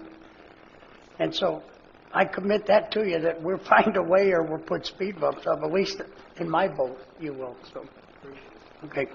If you read the study, it basically says what we've been saying all along. Speed bumps are semi-effective. They work slowing people down when they go over them, and they speed up in between them. In addition, they slow down ambulances and other emergency vehicles, and the ones we've got are so aggressive that they can damage vehicles. I mean, you got a 30-mile-an-hour speed limit with a 10-mile-an-hour speed bump. Makes no sense. So we have to figure out what to do and where to do it, and we're not going to stick aggressive ones everywhere. At least I'm not going to vote to do it. I had power last night, so I read the thing. The engineer will be here September 27th for a presentation. Yeah. So basically, at least in my opinion, we need to find a solution for the whole district as opposed to cherry picking this one and that one and the other one. I frankly don't like the ones on Matanzas because I think they're too aggressive. I think in the meanwhile, while we're waiting, can we instruct the officer who's going around the neighborhood to kind of look at how many people are going through stop signs, rolling stop signs, that type of thing? I mean, that might help us when we have to make a decision. What I can do for you today or Monday, if we put together the stats, is let you see the stats from the sheriff's office, and that'll give you a really good indicator about how many warnings we've issued, and a lot of those warnings are for running stop signs. So if we can put those stats together, that's really all we have, but it's a good indicator. I mean, so I'll send that to you. I know we have different opinions on speed bumps. I'm for them, but I think this lady's probably going to tell us to put more stop signs up, and I think that people will roll right through personally. That's why I'd like to see what... Yes, I can send that to the board, yes. Even I'll if they update the stats. Through, then they'll slow down for Yeah, they'll slow down for them. I think the other issue for me is I want to know where these off-duty policemen are and what tickets they're writing. If they're writing a whole bunch of them for... I've seen them sitting on Edgewater watching people go through the stop sign at Edgewater and Sunrise. Well, that isn't slowing anybody down. So our whole point in hiring these off-duty officers was to have them slow the people down, and that isn't doing it. If you're sitting, I call it hiding in the bushes. If you're hiding in the bushes on Edgewater watching people go on Sunrise, you didn't slow anybody down. So we just wasted our $45 an hour. Well, what I've done for the month of September is I've expanded the areas where I want those officers to sit. Now, what I mean by that is that at first we were focused on intersections, but what I've allowed is okay, on Ponce de Leon, I'm talking about the whole road, because it's not, he shouldn't focus just at a certain intersection. What we have is speeding issues. So I'm asking the sheriff's office to expand their patrol to the entire roadway versus one little intersection, because mostly you're just going to pick up those stop sign rolls. Right. I mean, we know that. So so that's something I focused on for the month of September. You know, let's not focus necessarily on a roundabout or an intersection. Let's look at the entire road. Well, point being that nobody's going to get hurt because somebody rolled through an intersection. Somebody's going to get hurt because somebody's doing 60 miles an hour on Ponce de Leon. I would agree. So if you see them sitting on Ortega or in the Granada area or Orduna, you know, again, that... No. I mean, that's the issue as far as I'm concerned. We're paying $45 an hour to slow down speeders. Watching an intersection isn't doing any good. Right. So maybe we weren't specific enough with them, and you always modify as you go into a program. So what I'm asking you to do is specifically ask them to work on speeding. And I think Cremona's a darn good place to start. Yeah, if we could have them increase patrol during the school zone hours on Sun and Lake, that may stop some of the contractors from speeding through Cremona as a cutoff. Good idea. Yeah, I mean, there's an issue on Sun Lake. We all know that. I mean, if you're coming back home at whatever time it is the school's getting ready to let out, you're not going through that roundabout because those people are parked in the middle of the road, and they are not letting you through. I can tell you that. Not going to happen for you. So you just don't go that way, but then you wind up in the other section. So there's only three ways in and out of Sun and Lake. Mm-hmm. One of them, you got Schumacher. Well, that school's right there, and they're using our street to go pick up kids. The first day of school, the traffic was backed up all the way to Highway 27. Didn't we take care of that 2 years ago? We helped when we did that. We blocked off that one because there's two. When you come out of Sun and Lake Elementary, there's two ways. Yeah. And we blocked off that one, so there's only one flow system. But yes, I mean the first day of school, I was in my car for an hour and a half. We worked out a deal where everything got redirected and there was no problem. The It meeting wasn't a problem last year. Well, the meeting that we had with the school board, instead of them spending money, what they decided is to open the gates earlier for the parents. They were hesitant on doing so, but now last year they did that, so that allowed the parents to get inside there and sit and park. There are parents that will show up an hour to an hour and 15 minutes prior to school being out, so that was part of the problem. And they increased communication to the parents about what the issues were, and I do know, but the first day of school, I haven't seen it this week. I don't know how you... I'll be able to tell you. Okay, we'll see. I'll use David as some feedback of where we are. Are they still opening the gates early? We're just having more and more children picked up by parents and less buses. Last year, they had 5 buses. That's it. So unless the school board can commit to spend the money with the solution that the county has provided them, we can't do anything else. And they're not willing to spend the money on their property. The county came to them with a solution a year and a half ago. So I guess we could always elect to close Orduna.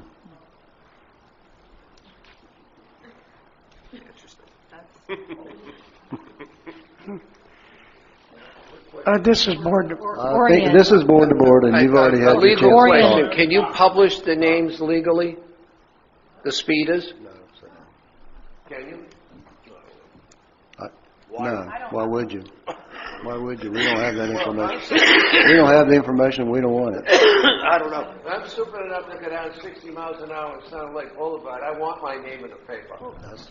if you're ticketed, then that is a public record. If you're given a warning, We'll call it in. I don't think so, but. Yeah, we'll put your name in the paper. So, going to another subject before we call it a day. Yeah, I got some stuff. What are we going to do about the hospital? How are we going to approach this? Whatever the board's desire to do on that. If we need to have a workshop to talk about it. Probably. Yeah. And that would be my solution to start. And I'm going to look into whether or not there's any limitations on what kind of donations can be made with, public funds. Because basically what they're asking for is a donation. Yeah, but, there's always a quid pro quo. I mean, I'm not sure $5 a month reduction for Sun and Lake residents is enough for me to vote to give them $1 million. So, I mean, we'd have to figure out. So you're going to set that up, can you? We'll have a workshop? Workshop? Okay. Yes. Okay. I mean, I'm sure they're going to expect an answer by the end of the Yeah. year. I would assume. When you look into the question of donations, can you also look into the question of whether or not it can also be phrased as a contribution to the development as opposed to a donation? But I think it would have to be an non-public discussion of what we negotiate with them if we're willing to do this. What are you willing to do? I mean, and then brought to us. You follow where I'm trying to go? And Tanya, I talked to you earlier about the electric, and just if anybody's here from Matanzas, we've had a terrible year on Matanzas with our electric. I mean, just terrible. And last night, we lost it again, or 6-7 hours yesterday, and I walked down at the end of the night, talked to the electric guy, and he said the wiring there is just shot, all on Matanzas. So if you can help us at all by talking to Duke, he said he was going to put it in his report because he talked about the hurricane. He said, I'm tired of coming down Matanzas. He said, I've been here. I feel I live on Matanzas. And I said, why do? And it's just, I know there's not much you can do, but if you could talk to them and just say. And my other thing is, and this is kind of a tough thing that we all got to tackle here pretty quick. But if we ask Cliff and you to run our clubhouse, we're going to have to address as a board, because I don't believe it's a management decision, about the card playing on Wednesday. And I know nobody wants to talk about it, but we can't open our facility in October and have this going on. So we got to work out a solution as best we can. And we can't just say that that big group can't be there, because there's several groups that are in there, but 2 or 4 or 8. And so something has to become, after a certain time, you can't play cards in, not just Wednesday, but probably any time. But it's just unfair to have you or Cliff make these kind of decisions when I think it's got to come from the Board of Supervisors, and it's not an easy one. I mean, there are going to be some people that are upset, but I know my wife plays cards there. I'm sure she'd be willing to listen and to alternatives, but this seems to be a place here they could play. They do play here on Thursdays, I think she said. There's a Thursday night once a month, and they all bring their own food and drink, but we certainly can cater it to them here. And I'm not doing this because I want to, but it's just something, what we've already asked you to do and Cliff to do. It's kind of hard to try to start out with a new season, and especially on Wednesdays. Now it's on other days too, that we just can't operate a restaurant open to golfers, to public, and to 100 and some ladies all at one time. And we gotta figure out the alternatives and try to talk about it. And not particularly today, but this has got to be addressed before we open, I'm sure. Well, I appreciate you bringing that up, because I too concur that, I mean, this is the community center and is an appropriate place for cards.